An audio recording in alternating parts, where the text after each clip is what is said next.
안녕하세요. 결혼 8년 차에 접어든 유부녀입니다. 올라오는 많은 사연들을 접하면서 기가 막히기도 하고 속이 상하기도 했는데요. 곰곰이 생각해보니 제 사연도 여기에 올라올 만한 일이지 않을까 싶어 이렇게 사연을 전해봅니다. 결혼을 하면서 다른 것은 어렵지 않았지만 한 가지 걸리는 것이라면 바로 시어머니의 태도입니다. 앞뒤가 다른 사람이라고 하죠. 저는 시어머니의 민낯을 본 최초의 사람이 아닐까 생각이 들 정도였는데요. 지금까지도 정신을 못 차리는 시어머니를 보며 답답한 마음에 글을 쓰게 되었습니다. 남편과 저는 같은 대학에서 만나 연애를 시작했어요. 남편은 타지에서 생활을 하다가 다른 지역으로 대학을 온 상황이었죠. 그때 당시만 하더라도 가족과 교류가 많지 않았고 남편 역시 가족에 대한 이야기를 많이 하지 않았어요. 방학이 되어서도 집에 내려가지 않고 저와 같이 아르바이트를 하면서 지냈고 연애를 할 때도 가족들과 통화를 하는 것을 한 번도 본 적이 없었답니다. 그러다 보니 저 역시 남편의 가족에 대한 관심을 많이 갖지는 않았었는데요. 그렇게 무려 10년 동안의 연애를 하게 되었어요. 중간중간 남편은 저희 가족을 보기는 했지만 저는 남편의 가족을 보지는 못했었어요. 한번 명절에 남편에게 한우 세트를 들려 보냈었는데 그 이후로 갑자기 시댁 쪽에서 저를 궁금해한다는 소식이 들려오기 시작했어요. 아마 이것이 지금 사태의 시초가 아닐까 싶어요. 저희는 연애 10년 만에 결혼을 결심하게 되었고 전 처음으로 시댁 식구들을 보게 되었답니다. 남편의 가족들은 홀 시어머니와 형, 여동생이 있는데 처음 시댁 식구들을 보는 자리에는 시어머니만 만날 수 있었어요. 다들 바쁘다며 못 오게 되었다는 소리에 그럴 수 있다고 생각해 넘어갔었죠. 여차저차 상견례까지 진행을 하게 되었는데 그 자리에서도 시어머니는 양쪽에서 아무것도 하지 않고 허례허식 없이 결혼을 했으면 좋겠다고 먼저 이야기를 하시더라고요. 남편의 직업을 봤을 때에는 시어머니께서 약간 욕심을 내실 수도 있겠다 생각을 했었는데 그런 거 없이 먼저 아무것도 주고받지 않고 결혼식을 올리자는 말을 듣고 괜찮은 분이시구나 생각을 했었어요. 이때 시어머니의 속셈을 알고 있었다면 지금의 고민은 없을 거라 생각을 해요. 결혼 후 시어머니는 원래 살고 계시던 지역에서 사셨고 저희 역시 다른 지역에서 거주를 했기 때문에 시어머니와 따로 만나거나 마주칠 일이 거의 없었어요. 남편의 형과 여동생도 명절이 아니고서야 볼 일이 거의 없었고 남편도 가족들과 교류를 활발하게 하는 편이 아니었기 때문에 무려 결혼 5년 차까지 별탈 없이 흘러가고 있었답니다. 그렇게 결혼 5년 차가 지나고 시어머니의 본색이 드러나기 시작했어요. 처음 저희가 살고 있는 지역으로 오게 된 것은 시어머니가 사고로 다리를 다치게 되면서부터였습니다. 시어머니는 본인이 거주하고 있는 지역에는 믿을 만한 의사가 없다며 저희가 있는 지역에서 살면서 당분간 치료를 받고 싶다고 이야기를 하셨어요. 결혼하고 5년이 지나고서까지 시댁과는 별 트러블 없이 지내왔고 거기다가 시어머니는 저희 집으로 들어오시는 것이 아니라 근처 다른 곳에 집을 알아보신다고 하셨기 때문에 크게 문제가 되지는 않을 거라 생각을 했었어요. 남편과 상의를 해보니 남편은 뭔가 똘똘한 느낌이더라고요. 굳이 여기까지 와야 하겠냐는 남편의 말에 그때는 오히려 시어머니가 안쓰러운 생각이 들기도 했어요. 생각해보면 남편은 명절을 제외하고는 시어머니와 연락을 전혀 하고 있지 않는 것 같더라고요. 거기다가 시아주버님과 아가씨 역시 시어머님과 자주 만나는 건 아니었었거든요. 아무래도 가족들과도 멀리 떨어져 살고 있는데 아프기까지 하니 외로운 생각이 들어서 그러실 수 있겠다 생각이 들어서 저는 어머님의 말에 동의를 했어요. 저희 지역으로 오신다는 말을 듣고 난 며칠 후 어머님께 연락을 드렸습니다. 어머님, 집은 알아보고 계세요? 응, 주연아. 너희 집 근처로 알아보려고 하니까 생각보다 많지 않네. 여기서 그냥 왔다 갔다 하면서 치료를 받아야 할까 싶기도 하고. 네? 거기서요? 어머님, 거기서 여기까지 차로만 1시간 넘게 걸리는데 다친 발로는 무리세요. 그렇긴 하지만 그래도 집이 구해지질 않네. 나중에 매물이 나오면 그때 갈까 싶다. 안 그래도 몸도 안 좋으신데 괜찮으시겠어요? 지금 바로 치료를 받아야 하시는 거 아니에요? 아니야, 괜찮을 거야. 어쩔 수 없지. 지낼 곳이 없는데 막무가내로 갈 수도 없고. 시어머니와의 통화를 마치고 저는 고민에 빠지기 시작했어요. 사고로 인해 시어머니의 다리 상태는 좋지 않았었거든요. 저도 백방으로 알아봤지만 당장 입주할 수 있는 곳은 마땅치 않았는데요. 남편과 상의를 한 끝에 결국 저희 집으로 모시게 되었답니다. 처음에는 어머님이 극구 반대를 하셨지만 저와 남편이 계속해 이야기를 하니 마지못해 받아주시더라고요. 그때부터일까요?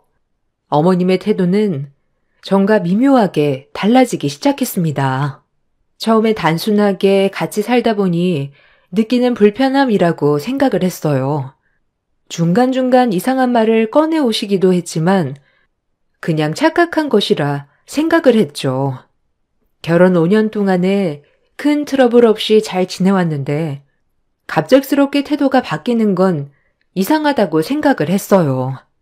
그러다 보니 처음 시어머니의 태도에 크게 대처하지는 못했었습니다. 그런데 시어머니의 태도는 날이 갈수록 이상해졌던 것 같아요. 너 내일 나 병원 진료보는 거 알지? 늦지 않게 1시간 전에 출발하자. 네?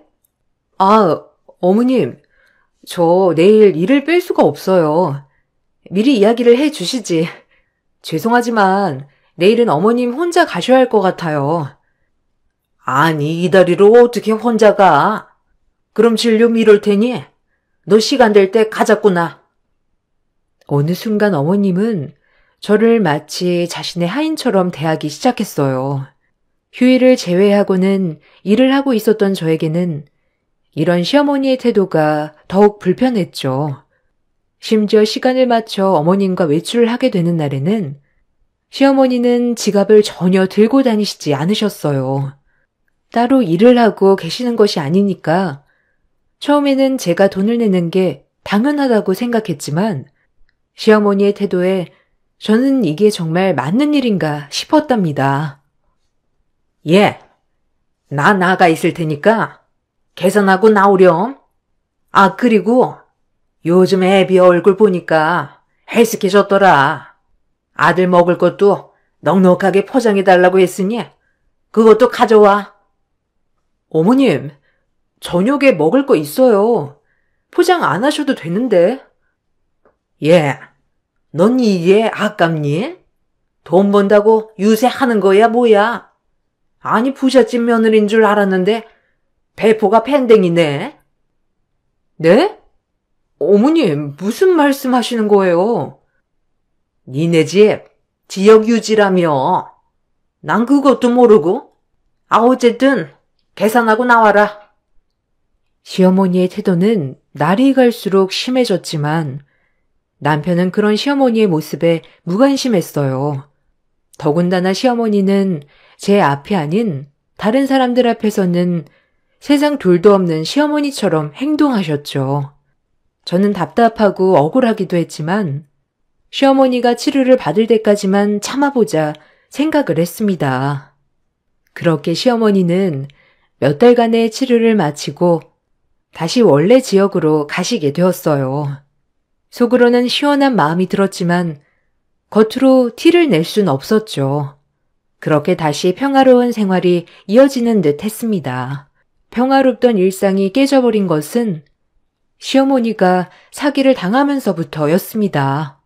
다리를 다치게 되면서 원래 하던 일을 그만두어야 했던 시어머니는 모아둔 돈을 가지고 투자를 하기 시작하셨어요. 처음에는 수익률이 높았는지 저희에게도 큰 돈을 벌었다며 종종 자랑을 하셨죠. 예, 주연아. 니네 집 지역 유지라고 했지? 그 지역 유지하려면 얼마나 뼈 빠지게 남의 비 맞히겠니? 니네 엄마 아빠도 참 힘들게 사셨겠다. 원래 뭐가 없으면 몸에 고생을 하는 거야. 이것 봐. 나는 젊었을 때 벌었던 돈들로 투자해서 이렇게 먹고 살잖니. 너희 부모님도 이제 남의 비 맞춰서 사시지 마시고 투자하시라고 해. 엄마, 제발 말은 제대로 해. 엄마 지금 투기하는 거야, 투기. 그게 정말 투자라고 생각해? 그리고 장인 장모님을 그렇게 이야기하지 마. 누구보다 성실하게 열심히 살아오신 분들이셔. 도대체 창피하게 왜 그렇게 이야기하는 거야? 아니, 내가 무슨 틀린 말 했니? 지금은 모르겠지만 예전에는 다 남의 뒤 봐주고 큰 자리 얻고 그랬어. 어머님, 저희 부모님 그렇게 사신 거 아니세요. 그렇게 말씀하시니 속이 상하네요. 무슨 이런 이야기로 속이 상해? 너도 별나다 정말.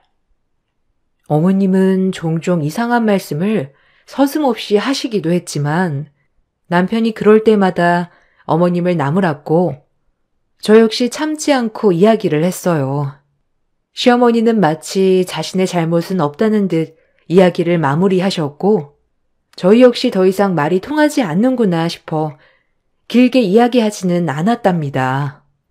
시어머니의 투자는 계속 성공적으로 이어지게 되었고 집에는 전에 없었던 명품 가방이며 옷들, 신발, 보석 등이 생기기 시작했어요. 가끔씩 시어머니 댁에 갈 때마다 새롭게 생긴 물건들을 보면서 놀라기도 했지만 시어머니에게 말이라도 꺼내는 순간 바로 머리가 아파할 것 같아 한 번도 티를 내지 않았답니다. 그렇게 시어머니의 자금줄이 튼튼해지면서 집을 나갔던 아주버님과 아가씨도 다시 어머님 댁으로 들어와 살기 시작하더라고요. 처음에는 그동안 신경도 안 쓰던 두 사람이 갑자기 시어머님 댁으로 들어왔다는 소식에 놀랐는데 두 사람은 어머님보다는 어머님 돈에 더 관심이 많더라고요. 저는 바로 느껴졌지만 어머님은 이제야 자식들이 정신을 차렸다며 자신이 노력한 덕분이라 생각을 하셨죠. 그래도 남편의 다른 형제들이 시어머님 곁에 있으니 이제는 한결 나아지겠다 생각을 했었어요. 그렇지만 시어머님의 태도는 그 이후 더욱 이상해져만 갔습니다. 시어머님은 그때 이후로 저에게 요구하는 것들이 많아지기 시작했어요. 평상시에는 용돈이란 걸 요구하지 않았던 시어머니지만 어느 순간부터 매달 용돈을 요구하기 시작했답니다. 예, 내 친구들 며느리들 보니까 말이야. 매달 만날 때마다 용돈을 지어준다고 하더라. 넌 네 남편 민수 친구 성준이 알지? 걔 며느리는 의사라서 아프면 바로 가서 치료받고 주기적으로 영양제도 보내주고 그런다고 하던데. 아이고, 난 뭔 복을 갖고 있나 몰라. 어머님, 용돈을 원하시는 거예요? 남편과 한번 이야기를 해볼게요. 아니, 넌 지금까지 뭔 이야기를 들은 거니? 아까 말했잖아요. 남편한테 비밀로 하고 지어주는 거라고. 너 돈도 많은데 왜 허락을 받아? 어머님, 이제 아이도 갖고 미래도 생각해야죠. 지금 모아두지 않으면 나중에는 더 힘들잖아요. 용돈 필요하시면 남편과 상의해 볼게요. 에휴, 넌 말이 한 통하네. 됐다. 엎드려 절받기 그만할란다. 시모는 어떻게든 저에게 용돈뿐만 아니라 틈틈이 무언가를 요구하기 시작하셨어요. 그렇지만 저는 너무나 의아했답니다. 결혼을 할 때도 양가 지원 없이 집을 구하고 생활비를 마련하고 거기다가 우리 두 사람 모두 아직까지는 월급이 넉넉한 편은 아니었기 때문에 아이까지 생각한다면 지출을 줄여야 하는 형편이었거든요. 그런데 어느 순간부터 시어머니의 계속되는 금전적 요구로 점점 의문은 커지기 시작했답니다. 시어머니에 대한 의문이 커지면서 저는 점점 시어머니께 단호하게 이야기를 하게 되었어요. 문제는 시어머니뿐만 아니라 시아주버님과 아가씨도 함께 저에게 무언가를 요구하기 시작했다는 것이었어요. 평소에는 전화 한 통도 없었던 아가씨가 갑자기 전화가 와 나갔을 때도 당황을 할 수밖에 없었어요. 어머, 아가씨, 오랜만이에요. 아니, 어떻게 여기까지 오셨어요? 밥은 먹었어요? 오빠는 여기 온 거 알고 있어요? 아, 언니? 오빠한테는 이야기 안 하고 언니 보러 온 거예요. 잠시 시간 괜찮아요? 아니, 이런저런 할 이야기도 있고. 아, 그럼요. 아가씨, 무슨 일 있어요? 요즘 시어머님 댁에서 같이 지내는 건 어때요? 아, 그게 말이죠. 언니, 저 엄마랑 더 이상 못 살 것 같아요. 네? 아니, 왜요? 잘 지내고 계신 거 아니에요? 아, 엄마랑 맞지도 않고 괜히 합가하겠다고 집도 정리하고 왔는데. 언니, 혹시 저 1년만 살 집 마련해주면 안 돼요? 제가요? 아니, 오빠한테도 아니고 거기다가 저 그럴 만한 능력도 없어요. 에이, 언니 그만한 능력 있잖아요. 오빠한테 말했다가는 저 당장 내쫓길 거예요. 언니, 오빠한테는 비밀로 할 테니 한 번만 도와주세요. 아가씨의 황당한 요구는 며칠 동안 계속되었어요. 저는 밑도 끝도 없이 요구하는 시댁 식구들이 어처구니가 없었지만 그렇다고 해서 없는 걸 도와줄 수는 없다 생각을 했답니다. 그 이후에도 어머님은 냉장고를 사달라, 텔레비전이 고장났다, 차가 말을 안 듣는다며 이런저런 이야기들로 저에게 무언가를 요구하셨어요. 그때마다 혹시나 남편에게 이런 이야기를 들어봤냐며 물어보면 자신에게는 한 번도 전화가 온 적이 없다고 대답을 하더라고요. 저는 그때 시댁 식구들이 내가 만만하니 이러는 거라는 걸 알게 되었답니다. 더 이상은 참을 수 없다 생각이 들어 남편에게 그동안의 이야기를 모두 털어놓았고 남편은 크게 분노하여 그 길로 시댁에 찾아갔습니다. 시댁 식구들에게 엄포를 두고 돌아온 남편은 이제는 시댁 식구들과 연락도 하지 말라며 핸드폰도 모두 차단을 해 주었어요. 그렇게 얼마간의 시간이 지나고 시댁에 큰일이 생기면서 다시 제자리로 돌아오게 되었습니다. 바로 시어머니의 투자가 사기로 인해서 모든 것을 날려버리고 만 것이죠. 시어머니는 과도한 투자로 인해서 가지고 있던 재산들을 모두 날리게 되었고 시어머니, 아주버님, 아가씨 모두 길바닥에 나앉게 생겨버렸습니다. 남편과 저는 고민을 하다가 어쩔 수 없이 시댁 식구들을 당분간 받아주기로 했어요. 집으로 들어온 시댁 식구들은 며칠 동안 기가 죽은 듯이 조용히 지냈습니다. 조용히 지내는 시간은 단 며칠도 되지 않았지만요. 한 달이 지나고 나서 시댁 식구들은 집을 구할 생각이 없는지 집을 알아보지도 않고 있었어요. 남편도 그때 당시 일로 이른 새벽부터 자정까지 바빴기 때문에 집안일에 신경을 전혀 쓰지 못하는 상황이었죠. 그러다 보니 집에서 자주 마주쳐야 하는 건 저였어요. 남편 없이 시어머님과 아주버님, 아가씨와 저녁을 먹던 자리에서 시어머님은 당당하게 방을 바꿀 것을 요구했습니다. 예, 너 이제 나랑 방 바꿔야 하지 않겠니? 생각해보니 내가 우더른인데 어떻게 작은 방에서 지내게 할 생각을 하니? 제대로 된 며느리라면 이런 생각 없이 먼저 방을 바꿔줬을 텐데. 네가 생각이 없는 건 알았지만 이 정도일 줄은 몰랐다. 원래 어른이 오시면 큰 방을 내어드리는 거야. 이제 우린 여기서 살아야 할 것 같으니 니네가 작은 방에서 생활하렴. 짐은 뭐 바꿀 건 없으니까 내일 당장 정리하자. 어머님, 그럴 수 없어요. 어머님, 집을 구해서 나가기로 하신 거 아니에요?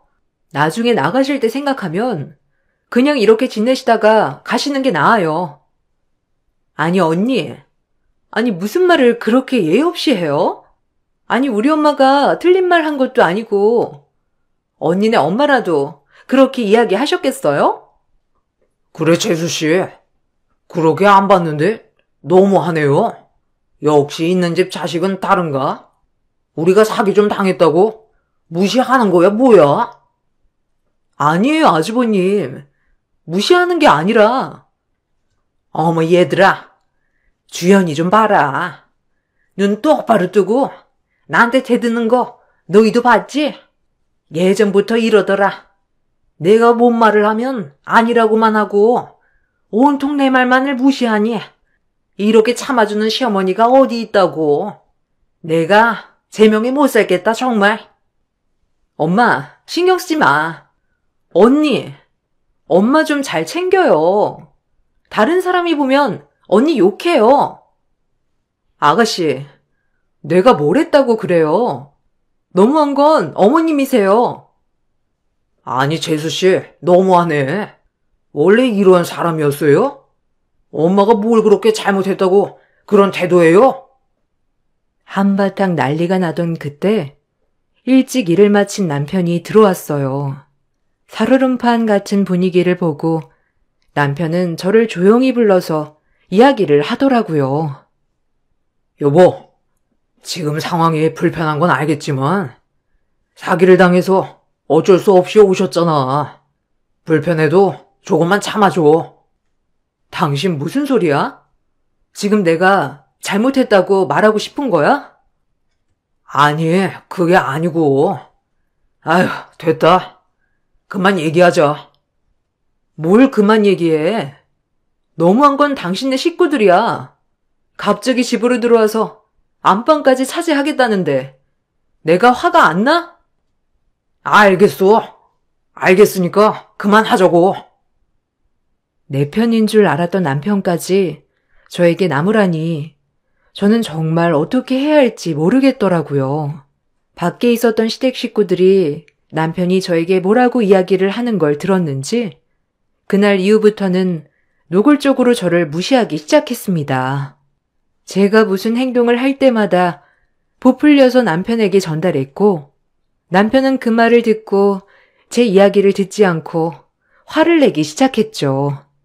집안은 순식간에 분위기가 바뀌었고 시모의 태도는 점점 더 당당해져 갔습니다. 예, 너 오늘 나랑 어디 좀 가자. 어디요, 어머니? 아니, 무슨 말이 많니? 가자면 가는 거지. 이따가 출발할 테니까 차 좀 대기시켜놔. 시모는 점점 저를 막대하기 시작했습니다. 거기다가 제가 버는 돈을 마치 자신의 돈인 양 사용하기 시작했죠. 이날도 시모는 자신이 원하는 옷이 있다며 저를 데리고 백화점을 갔습니다. 시모는 거리낌 없이 비싼 브랜드 옷들을 고르기 시작했죠. 저는 어머님께 조심스럽게 말을 해보았지만 시어머니는 그때마다 큰 소리로 이야기를 하기 시작했습니다. 어머, 주연아. 엄마는 괜찮다니까. 아휴, 우리 며느리 열심히 번 돈을 어떻게 쓰니? 어머, 모녀새인 줄 알았는데 고부간이셨구나. 너무 다정하셔서 모녀신 줄 알았어요. 그죠? 저희가 사이가 정말 좋아요. 며느리가 이렇게 월급 때마다 제 옷 사주겠다며 난리네요. 어머, 행복하시겠다. 마음에 드시는 거 한번 입어보세요.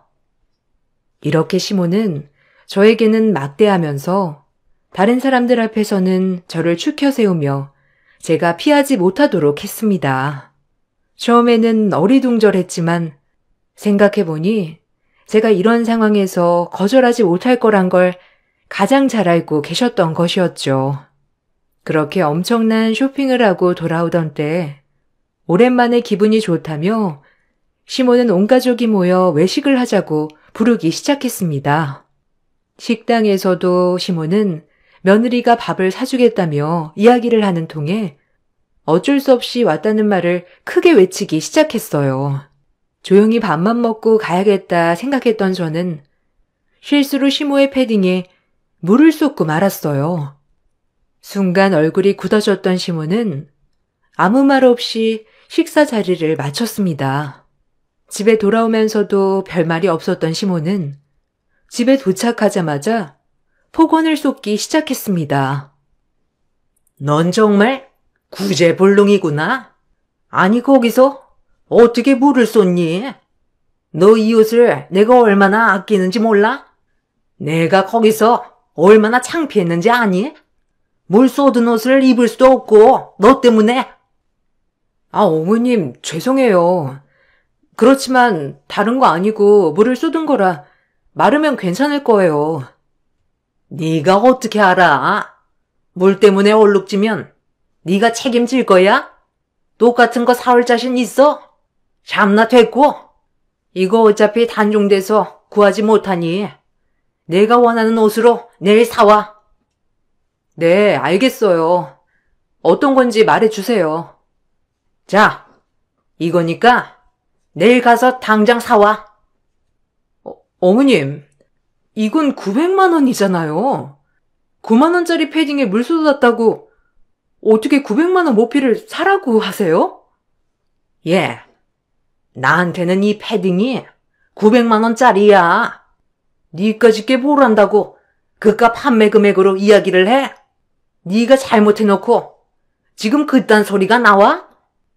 아니, 그래도 어머니.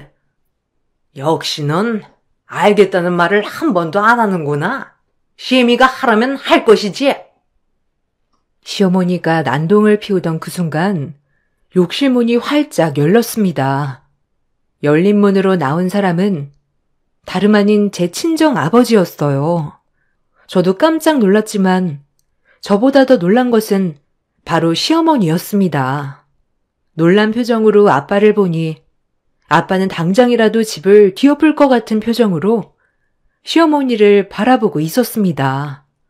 시어머니는 아빠를 보며 놀란 표정을 짓다가 해명을 하기 시작했죠. 아니 사돈. 아니 여기는 어쩐 일로? 그것보다 이게 제가 그러려고 한 게 아니라 순간 화가 났어. 사부인, 지금까지 제 딸을 이렇게 대하신 겁니까? 그때 저와 나눈 이야기와는 전혀 다르네요. 저희가 약속한 건 없던 일로 하시죠. 아이고, 사돈어른, 아닙니다. 오해하시는 거예요. 이게 어떻게 오해를 하는 겁니까? 애지중지 키운 딸을 보내놓았더니. 주연아, 가자. 여기 더 이상 있을 필요 없다. 시모는 아빠의 옷을 잡고 계속해서 오해하는 거라며 이야기를 하셨지만 아버지는 아무런 대답도 하지 않은 채 저의 손을 잡고 집으로 향하셨습니다. 계속해서 시어머니와 시댁 식구들의 전화가 빗발쳤고 남편은 바로 친정으로 왔습니다. 집에 오고 나서도 아무런 이야기를 하지 않으셨던 아버지는 남편이 도착하고 나서 저희 둘을 앉히고 이야기를 해 주셨습니다. 아버지께서 하신 이야기는 정말 놀라웠죠. 사실 몇 년 전 사부인께서 나를 찾아온 적이 있었다. 사부인은 지금 당장 집을 빼야 하는 상황이지만 금전적인 여유가 되지 않아서 너희와 합가를 해야 할 것 같다며 이야기를 했단다. 그때 난 하나밖에 없는 외동딸이 시어머니와 함께 살다 보면 불편하진 않을까 싶어 사부인에게 1억을 빌려주었지. 그 후로 사보이는 몇 번 나와 너희 엄마를 찾아와 하소연을 하면서 자금을 지원해주길 바랬다. 난 주연이 네가 행복하고 안정적으로 살 거라 생각을 하고 빌려준 것이었지만 이런 취급을 받고 있을 줄이야. 아버님, 죄송합니다. 다 제 불찰입니다. 상황이 그래서 어쩔 수 없는 일이라 생각하고 신경 쓰지 않았습니다. 정말 죄송합니다. 자네, 미안하지만 주연이와 헤어져 주게. 그리고 사돈과 이야기를 했던 자금은 앞으로 더 이상은 없을 걸세. 아버님, 그럴 수 없어요. 주연이와는 헤어질 수 없습니다. 용서해 주세요. 내 생명보다 더 소중히 키웠던 딸이야. 결혼을 할 때도 자네에게 이야기하지 않았나? 다른 것보다 내 딸 편이 되어주라고. 주연이가 그 모진 일을 당할 때 자네는 어디서 무얼 하고 있었나? 겨우 불을 쏟은 것으로 온갖 멸시와 무시를 당했는데 그런 집안에 어떻게 다시 내 딸을 보내라는 건가? 자네 딸이었으면 그렇게 할 수 있겠나? 더 이상 자네와도 이야기를 하고 싶지 않네. 이만 돌아가. 남편은 아빠의 말을 듣고 집으로 돌아갔고 아빠는 저에게 나머지 이야기를 해 주었습니다. 원래 결혼 자금으로 제가 어릴 적부터 모아둔 돈을 결혼을 할 때 모두 주려고 했지만 시어머니의 말을 듣고 나중에 어려운 일이 있을 때 사용을 해야 되겠다 생각을 하셨다고 해요. 그러다 어디선가 시어머니가 저희 집안이 지역 유지라는 이야기를 들었는지 계속해서 돈이 없다며 찾아오기 시작하셨다고 합니다. 처음에는 저를 위해서 아빠는 한 번만 시어머니를 도와주기로 하셨지만 점점 시어머니의 요구는 노골적으로 변해갔다고 합니다. 생각해보니 아버지께 자금을 받으러 갔던 시기부터 시어머니는 저를 부잣집 며느리라 칭하기 시작했었죠. 저는 그것도 모르고 갑자기 변한 시어머니의 태도를 의아해하기만 했던 거고요. 처음에 수월하게 필요한 돈을 받고 나니 시어머니는 욕심이 생겼던 것 같습니다. 그래서 나를 힘들게 하면 친정 식구들이 마음이 약해져 자신에게 더 자금을 줄 것이라는 어이없는 생각을 했던 것이죠. 아빠 역시 시어머니의 욕심을 아셨기 때문에 도와주지 않으면 그 피해가 저에게 갈 것이라 예상을 했다고 합니다. 그렇지만 이렇게까지 저에게 막말을 퍼붓고 있을 거란 생각을 전혀 하지 못했는데 바로 그날 직면을 하게 되었던 것입니다. 아빠는 이날 일 전에도 시어머니가 찾아오셨다고 이야기를 하셨어요.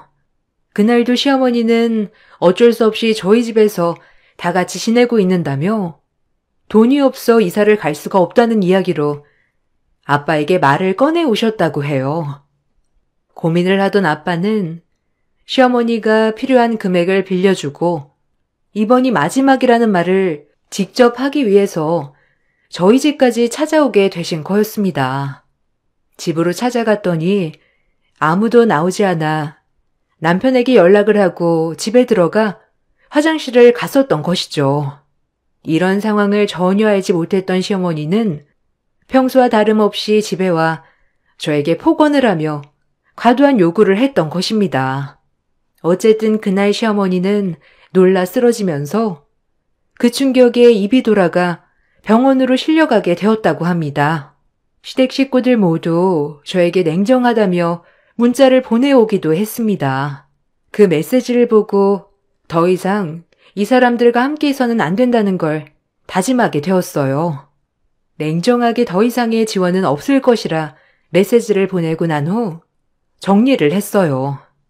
그 이후 시어머니는 계속해서 저와 저희 부모님께 연락을 해왔지만 한 번도 받아주지 않았습니다. 어떤 날은 폭언이 가득 담긴 메시지를 보냈다가 어떤 날은 자신의 잘못을 용서해달라는 메시지를 보내오고 있습니다. 그렇지만 시어머니와 시댁 식구들의 연락은 그날 이후로 답하지 않고 있어요. 거기다가 아버지는 지금까지 시어머니께 빌려준 자금에 대한 자료를 준비해 청구를 진행하셨습니다. 민사로 진행된 사건은 결국 배상 판결이 났고 시어머니는 이 돈을 갚기 위해 밤낮 없이 일을 하고 있다고 하네요. 남편은 그 이후로도 꾸준히 저희 집을 찾아왔고 시댁 식구들과 절연하겠다는 약속을 하고 다시 같이 생활을 하고 있습니다. 처음에는 남편이 자신의 어머님의 빚을 갚겠다고 이야기를 했지만 아버지는 원하지 않으셨습니다. 처음 시어머니와 약속한 건 역시 시어머니 당신이 직접 돈을 갚는 것이었기 때문에 아빠는 모든 돈을 다 갚을 때까지 시어머니를 용서할 수 없을 것이라고 말씀하셨죠.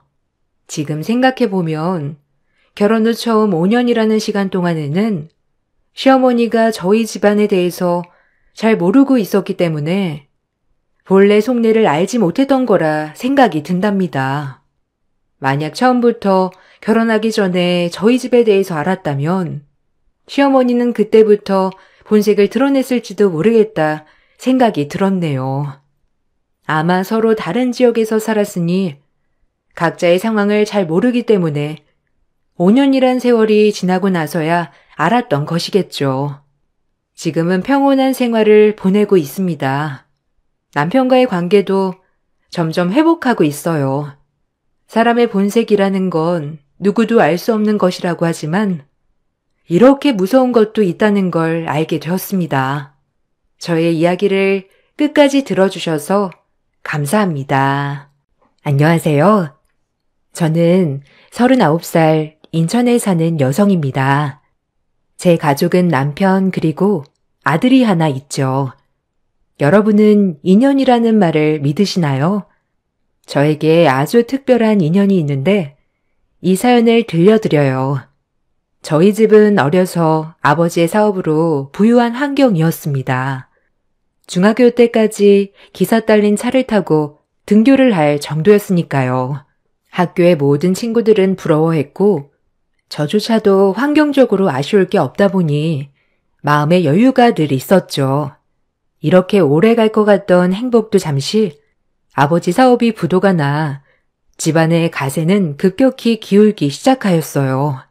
사춘기 시절이라 앞날이 깜깜했고 믿을 수가 없었죠. 급격히 집이 망했거든요. 집에는 빨간 딱지에 아버지는 일단 빚 때문에 도망을 다니는 신세고 외동딸인 저를 키우기 위해 주부로 평생을 사신 엄마가 사회생활을 시작하셔야 했죠. 항상 깔끔하고 요리 실력이 뛰어났던 엄마이기에 남의 집 파출부를 하며 둘이 근근히 먹고 살 수 있었어요. 엄마는 아버지 몫까지 열심히 사셨어요. 저를 학교 보내고 나면 우유 배달도 하시고 저녁엔 식당 고깃집에서 불판도 닦으셨죠. 그렇게 해서 가난했지만 제가 불행하다고 느껴지지 않을 만큼 잘 성장할 수 있게 해주셨답니다. 20살이 되어 아버지가 돌아가셨다는 소식을 들었습니다. 아버지는 원양어선을 타고 빚을 갚아 나가시고 계셨죠. 엄마와 저는 큰 충격에 빠졌지만 아버지가 돌아가셨기 때문에 모든 채무의 이행은 저에게 떨어졌어요. 빚을 상속받았기 때문이죠. 엄마는 절대 그럴 수는 없다고 남은 빚을 엄마가 어떻게 해서든 다 갚아 나가겠다고 했어요. 그도 그럴 것이 이제 앞날 창창한 저에게 빚을 상속해준다는 것이 엄마 입장에선 가슴이 아픈 일이었으니까요. 하지만 저도 가만히 있진 않았습니다. 어떻게든 엄마를 편하게 해드리고 싶었죠. 그래서 생각해낸 것이 좋은 대학을 나와 좋은 직장을 가져 더 많은 돈을 벌어야 한다는 것이죠. 대학교를 다니면서는 엄마에게 조금이라도 부담을 덜어드리고 싶어 아르바이트와 장학금으로 학비를 충당했네요. 엄마는 불우한 환경에서도 잘 자라준 저를 보며 미안하다고 항상 눈물을 흘리셨습니다.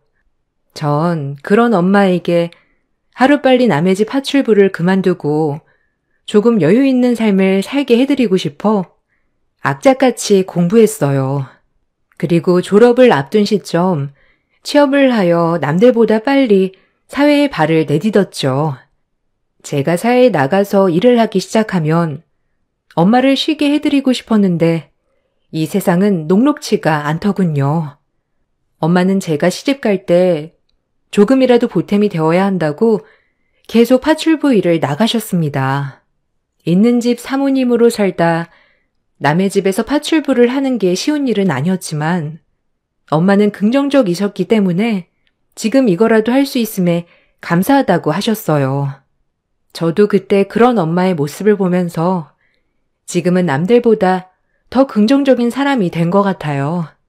제가 취업한 회사는 금융업계였기 때문에 직업은 매우 안정적이었습니다. 매달 꼬박꼬박 들어오는 월급, 안정적인 직장, 더불어 직장 사람들도 너무 좋았죠. 그 덕이었을까요? 우연한 계기로 직장 상사와 눈이 맞아 사내 연애를 하게 되었습니다. 지금의 남편이었죠. 하지만 먹고 살 길이 바쁜 저는 결혼엔 회의적이었습니다. 지금은 혼자 벌어 빚을 갚고 엄마를 도와드리고 살 수 있지만 결혼을 하게 되면 빚을 갚는 것과 친정이 보탬이 되는 것이 남편에겐 짐이 될 수도 있는 부분이었기 때문이죠.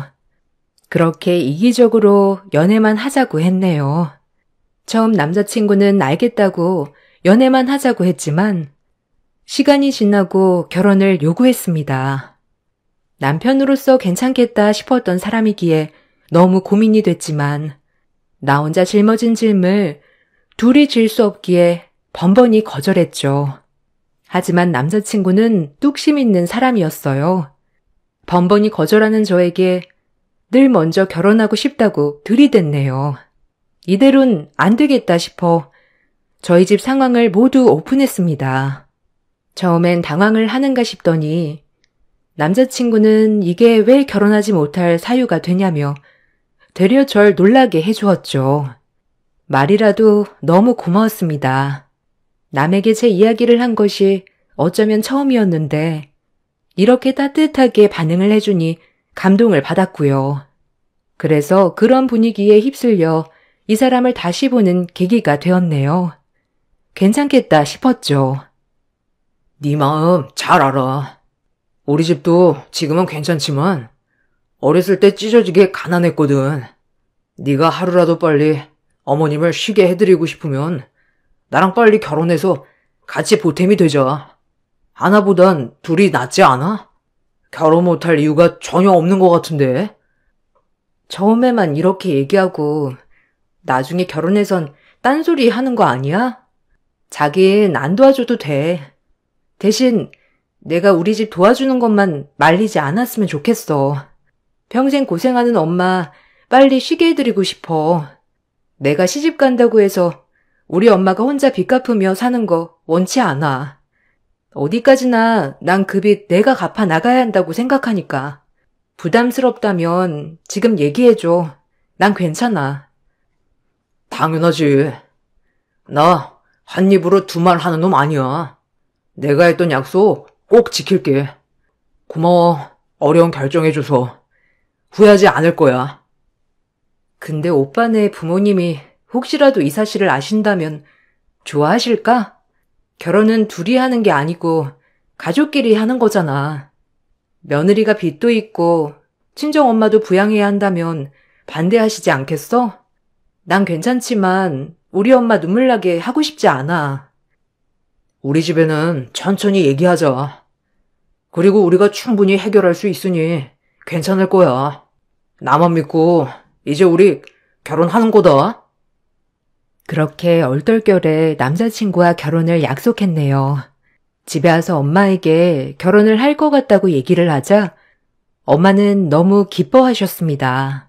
내심 혹시라도 짊어진 무게 때문에 결혼을 포기하고 사는 건 아닌가 걱정을 하셨거든요. 딸이 사랑하는 사람과 평범하게 새 출발을 한다고 하니 엄마는 무엇보다 기뻐하셨어요. 아, 정말 이것이 효도이구나 라고 느꼈네요. 그렇게 결혼 준비는 신속히 이루어졌습니다. 1, 2년 만난 게 아니라 3년 정도를 만나봤기 때문에 결혼을 결정하고 나서부터는 일사천리로 진행이 되었죠. 다행히 남친 부모님께서는 제가 아빠가 없다는 얘기를 듣고 시아버지께서 대신 결혼식 때 손 붙잡고 들어가는 얘기도 하셨다고 했어요. 이 말을 듣고 가슴이 벅차 올랐습니다. 혹시라도 한부모 가정이라고 날 폄하하면 어쩌지라고 생각했거든요. 상견례 당일 긴장한 엄마의 두 손을 꼭 붙잡고 상견례장으로 들어갔습니다. 온화해 보이는 어머님 그리고 아버님이 계셨죠. 남자친구에겐 결혼한 형이 2명 있었는데 저희 집에 가족이 많지 않아서 딱 부모님만 모시고 상견례를 진행하게 되었어요. 아유, 반가워요. 어머, 사무인, 말씀 많이 들었습니다. 우리 민정이 이렇게 예쁘게 키워주시고 시집 보내주셔서 감사합니다. 아유, 아닙니다. 사돈, 제가 더 감사하죠. 부족한 게 많은 아이입니다. 부디 너그럽게 사랑으로 가르쳐주세요. 그거 하나뿐입니다. 민정이가 저희 집에 막내 며느리로 들어오니 집이 더 화사해졌습니다. 사부인께서 곱게 길러주신 덕분인 것 같네요. 상견례 분위기는 너무 좋았네요.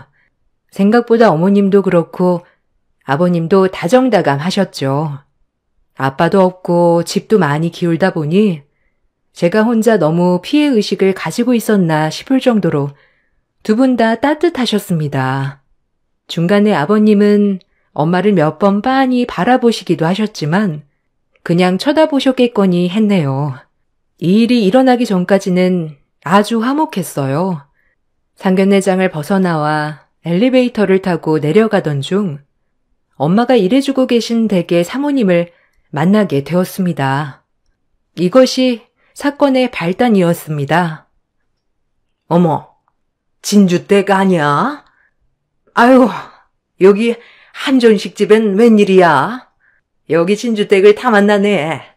아유, 우리가 인연이긴 한가 봐요. 아, 네 사모님. 저는 밥 먹고 내려가는 길이에요. 혹시 식사하시러 오셨어요? 맛있게 드시고 가세요. 전 내일 뵙겠습니다. 아, 그래요. 그럼. 일행인가 보네. 여기 밥 맛있죠? 나 자주 오거든. 우리는 그럼 내일 보는 걸로 하고 들어가요, 그럼. 이것으로 인해 시어머님의 얼굴은 급격히 변했습니다. 저는 얼굴색이 확 변한 것을 확인할 수 있었죠. 저 역시도 그러면 안 되지만 순간적으로 엄마가 일해주시는 집 사모님이 모른 척 하기만을 바랬네요. 하지만 이미 벌어진 일 어쩌겠습니까?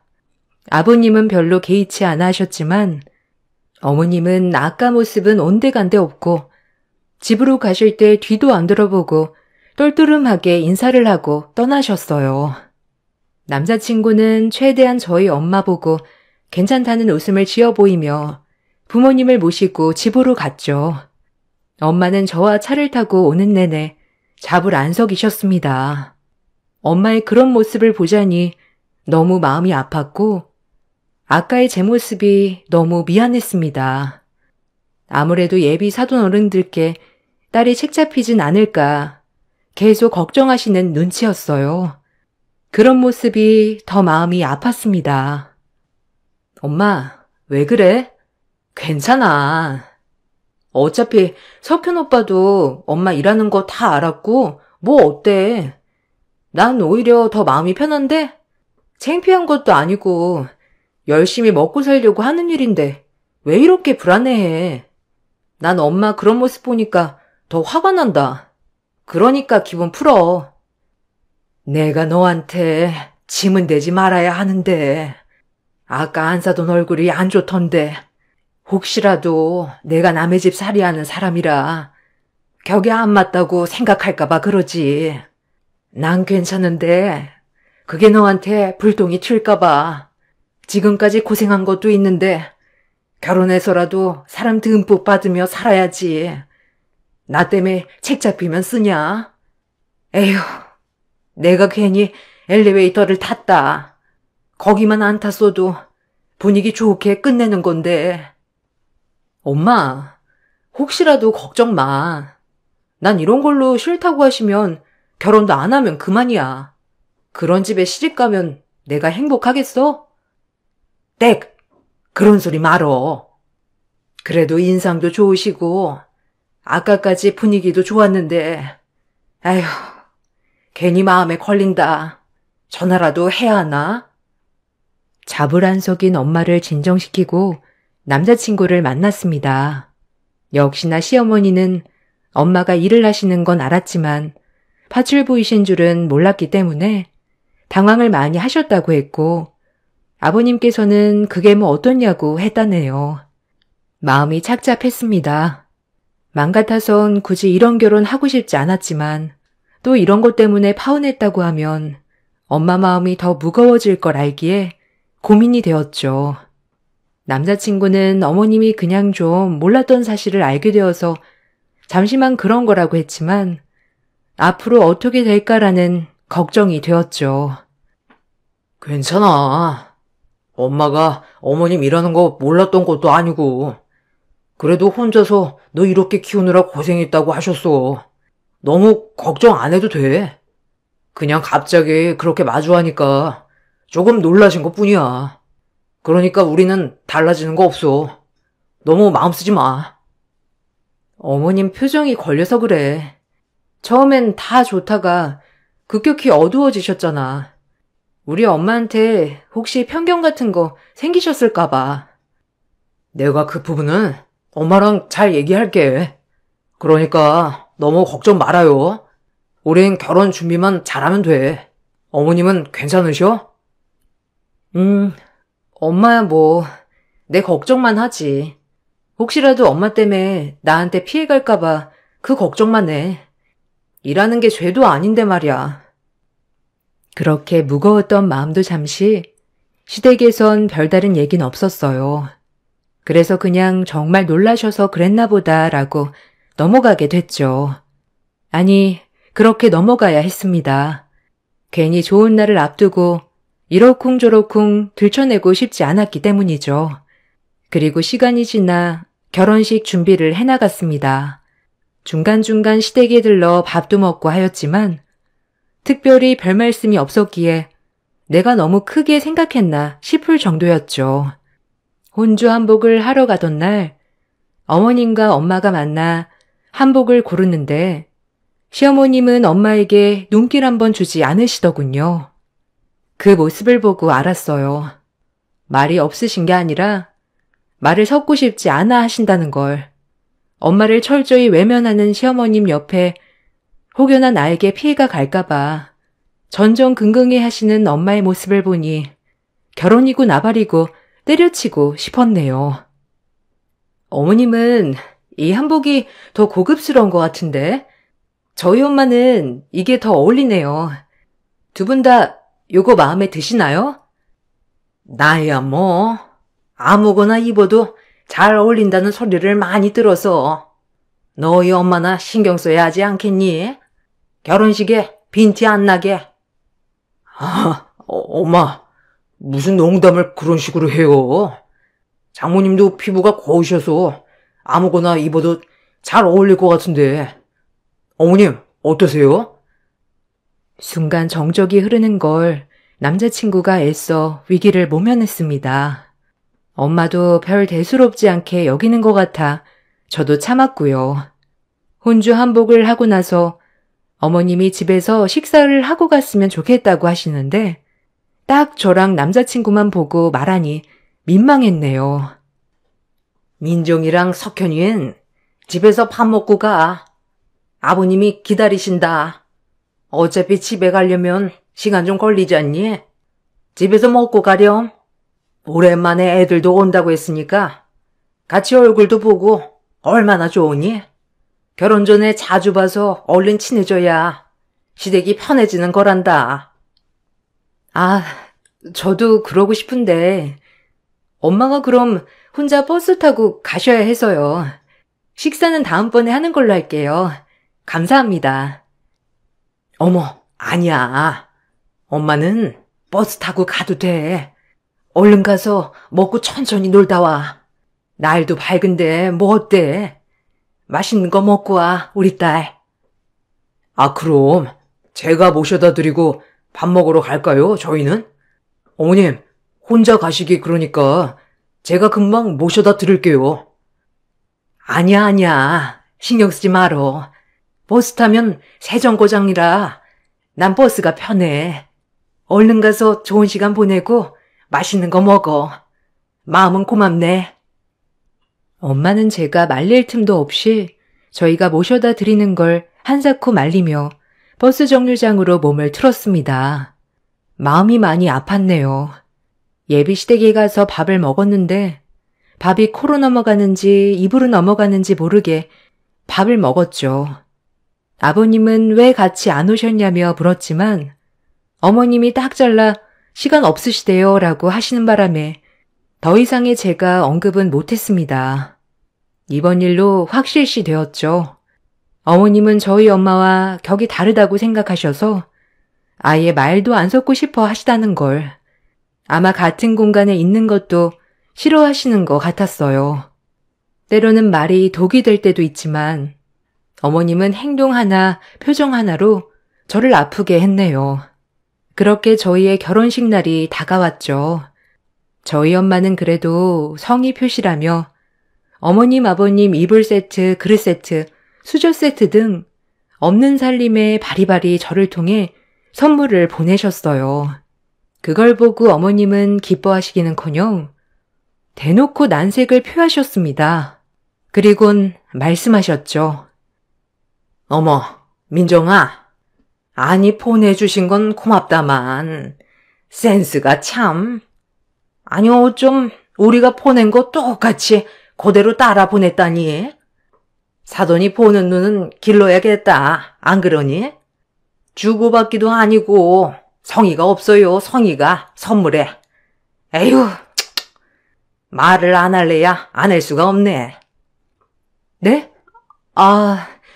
그건 엄마가 선물을 너무 잘 받으셔서 어머님네도 있었으면 좋겠다고 해서요.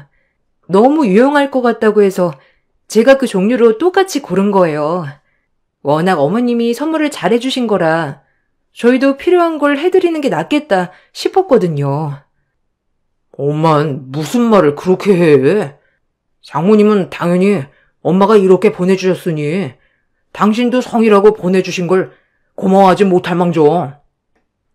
저희 집에 너무 유용한 물건이어서 엄마는 시댁에도 똑같이 비싼 세트 선물들을 보내주셨죠. 하지만 이것 또한 어머님 마음에 들지 않았나 보더라고요. 선물을 마음에 안 들어 하셔서 너무 당황하기도 했고요. 모든 게 어렵기만 한 자리였습니다. 당신은 무슨 말이 그래? 우리가 보낸 선물이 너무 유용하였다니 비슷한 걸 보내셨다는데 고마워해야지. 아니 설령 당신 마음에 안 들더라도 지금 태도가 그게 뭐야? 세기가 우리 집을 어떻게 생각하겠어? 당신 요새 너무 예민해. 물론 그마저도 아버님께 혼이 나서 더 이상 말씀하지 않으셨지만요. 속상했습니다. 하지만 참았어요. 이제 결혼식만 하면 엄마들끼리 부딪힐 일은 많이 없겠다 싶어 참았네요. 하지만 그건 크나큰 착각이었죠. 결혼식이 시작되었고 드디어 결혼을 하게 되었습니다. 아빠 없이 결혼식에 들어가는 것이 마음은 많이 아팠지만 엄마는 너무 잘 자라주어 고맙다고 결혼식 내내 행복해했어요. 그 모습을 보고 있자니 제 자신에게도 뿌듯했고 오히려 힘든 삶 속에서 저를 곱게 키워주셔 제가 더 감사했네요. 드디어 신혼에 접어들었습니다. 저희 생활은 많이 달라지지 않았어요. 오히려 남편이 저희 친정 쪽을 더 도와줘서 엄마가 조금 더 편안해지셨죠. 남편한테는 너무 고마웠습니다. 결혼 전 약속한 말들을 지키는 남자라서 행복했고요. 행복은 얼마 가지 않았죠. 어머님, 아버님이 저희가 친정살림의 보탬이 되는 것을 알고 매우 노여워하셨습니다. 그나마 아버님은 이해를 하셨지만 어머님은 이해를 하지 못하였죠. 이 부분에 대해선 저도 죄송스러워서 어머님 화를 다 받아내었습니다. 아니, 말이 되니? 우리 석현이가 왜 너희 친정살림에 보탬이 되어야 하니? 그래서 너희 아이도 안 갖고 있는 거니 지금? 죄송해요, 어머님. 석현 씨가 같이 도와준다고 해서요. 제가 거절했어야 했는데 너무 죄송합니다. 면목 없어요. 아휴, 예, 나 솔직히 말해서 그때도 많이 놀랐다. 진주 때? 너희 엄마가 널 열심히 키워서 이렇게 좋은 직장에 떡하니 취직시키고 한 건 내가 인정하겠어. 근데 격이 맞아야지 격이. 파출부가 뭐니 도대체? 내가 그날 말은 안 했지만 누구 만날까봐 창피해서 진짜. 솔직히 말하면 아직도 너희 집에 속은 기분이야. 알아? 선물 세트만 해도 그래. 어쩜 똑같은 걸 사서 보낸다니. 색깔만 다르면 다야. 내가 한두 번 참은 줄 알아? 그나마 너 하나 마음에 들어서 이 정도로 참고 넘어가는 거였는데 우리 석현이 등골까지 어디 빼먹으려 들어.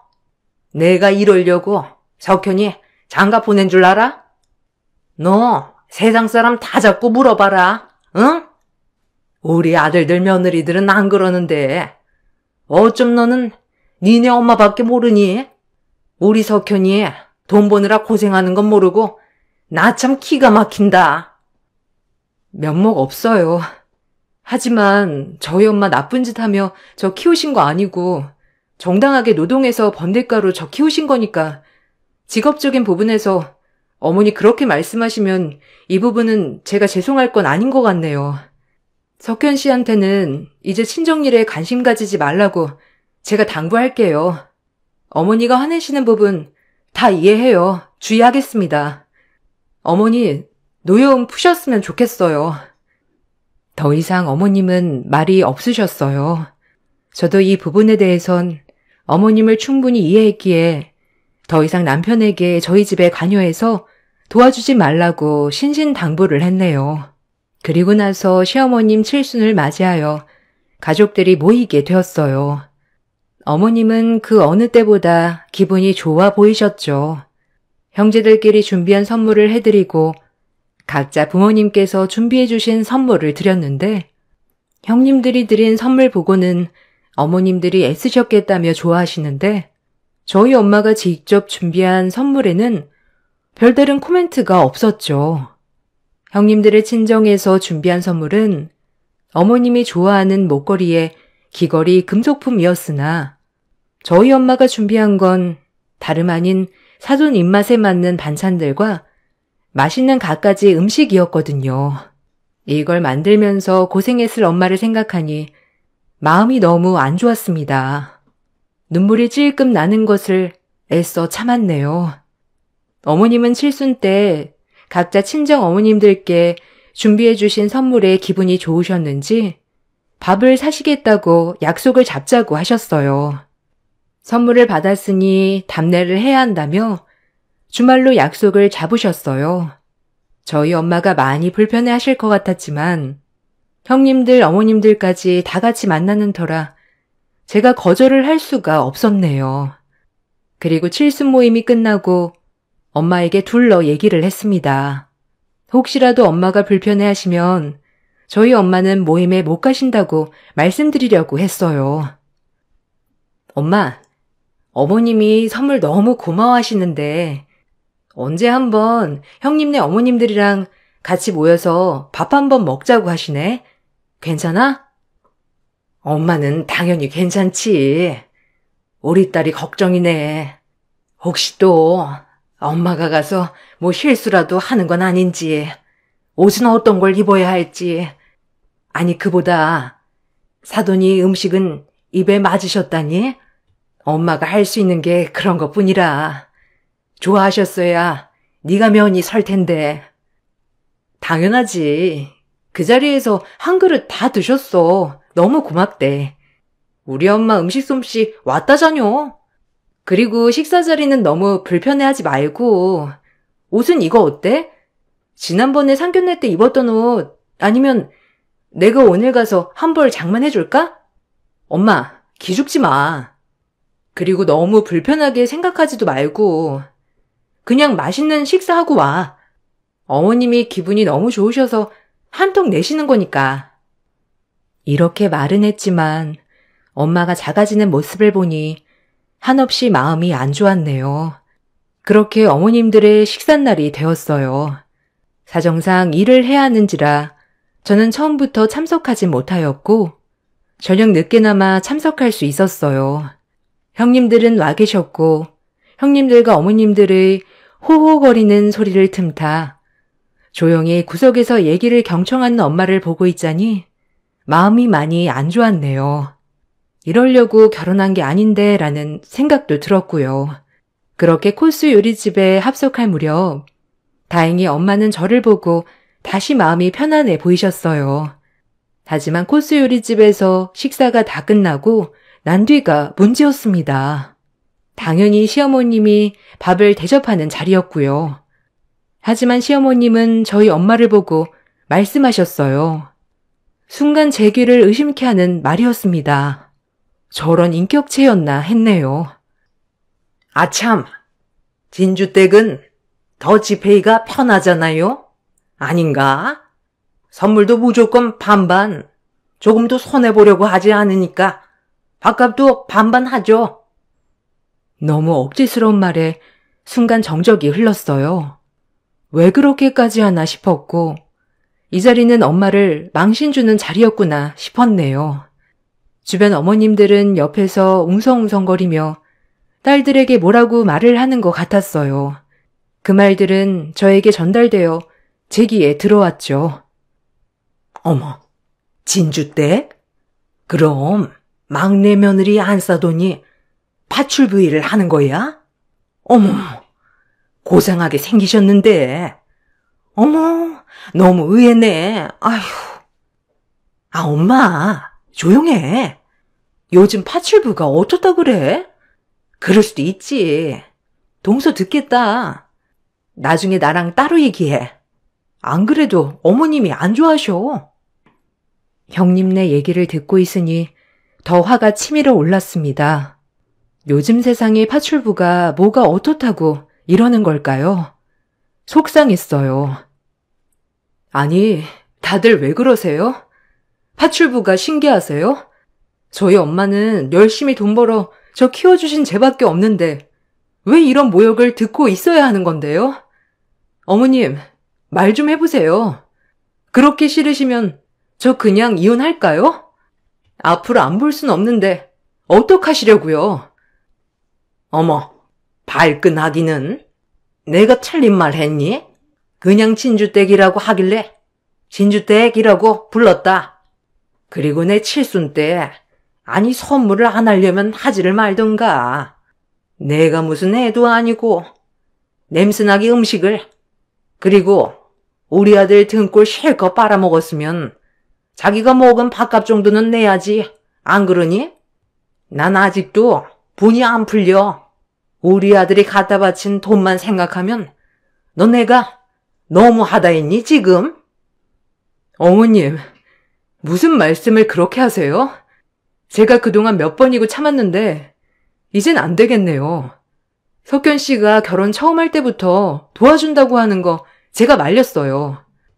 그래도 도와주고 싶다 하길래 그러라고 한 거고요.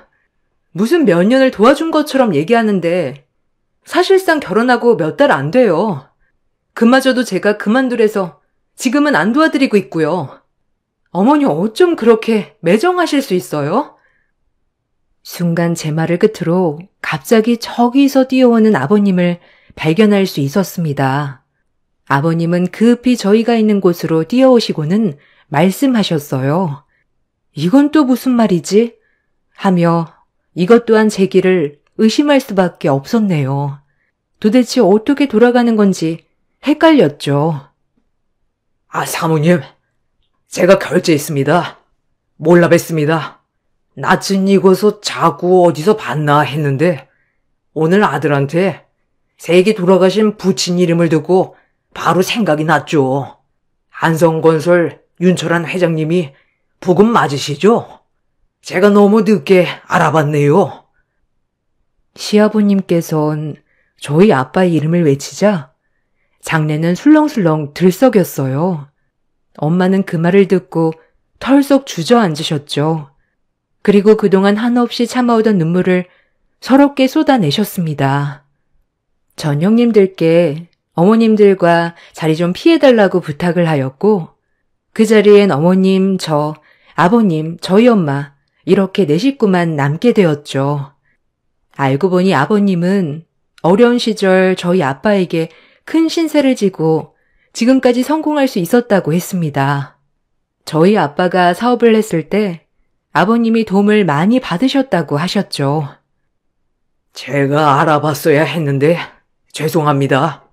회장님 돌아가셨다는 얘기도 들었는데 한참 지나고 나서 들은 거라 찾아뵙지도 못하고 이렇게 인연이 되어 우리 민정이가 회장님의 자제였다니 너무 뜻깊네요.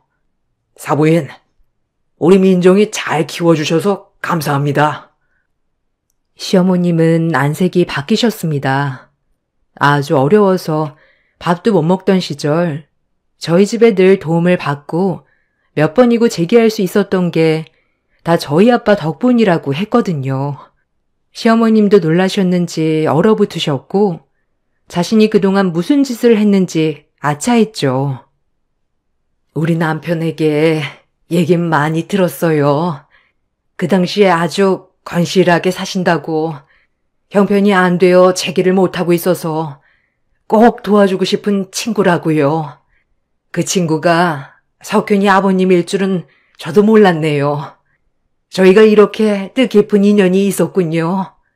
저도 몰라 봬서 죄송합니다. 잊고 살았는데 남편 생각을 하니 이렇게 눈물이 안 멈추네요. 죄송합니다. 그리고 고맙습니다. 무슨 소리예요, 이게 다? 아버님이 저희 아빠에게 도움을 받아서 지금 회사를 탄탄하게 키운 거라고요? 우리 아빠가 그럼 은인이라는 거예요? 어머님, 들으셨죠? 저희 엄마가 이래도 진주댁인가요? 말씀 좀 해보세요, 얼른. 말씀 좀 해보시라고요. 빽 소리를 질렀습니다. 우리 집의 도움으로 지금까지 잘 먹고 잘 살고 있었으면서 우리 엄마를 저런 식으로 하대했다니 어처구니가 없었죠. 저와 저희 엄마가 울면서 정신을 못 차리고 있자 시어머님은 그때서야 울면서 입을 뗐습니다. 나도 사실은 파출부였어. 네 아버님 한참 다 쓰러져가는 공장 붙잡고 정신 못 차릴 때 애들은 먹여 살려야 했지.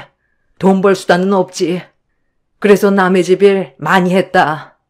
내가 그래서 너희 엄마를 보면 젊었을 때 내 모습을 보는 것 같아 싫었단다. 네가 어떻게 들을지 몰라도 그 세월 아무도 모를 거다. 지금이야 떵떵거리고 사는 것 같지만 파출부 하면서 온갖 서륙은 다 당했지. 자꾸 너희 엄마를 보면 그 모습이 떠올라서 견딜 수가 없었어. 내가 누군지도 못 알아보고 날 이렇게 살게 해준 분인데 내가 미안하다. 사돈, 미안합니다.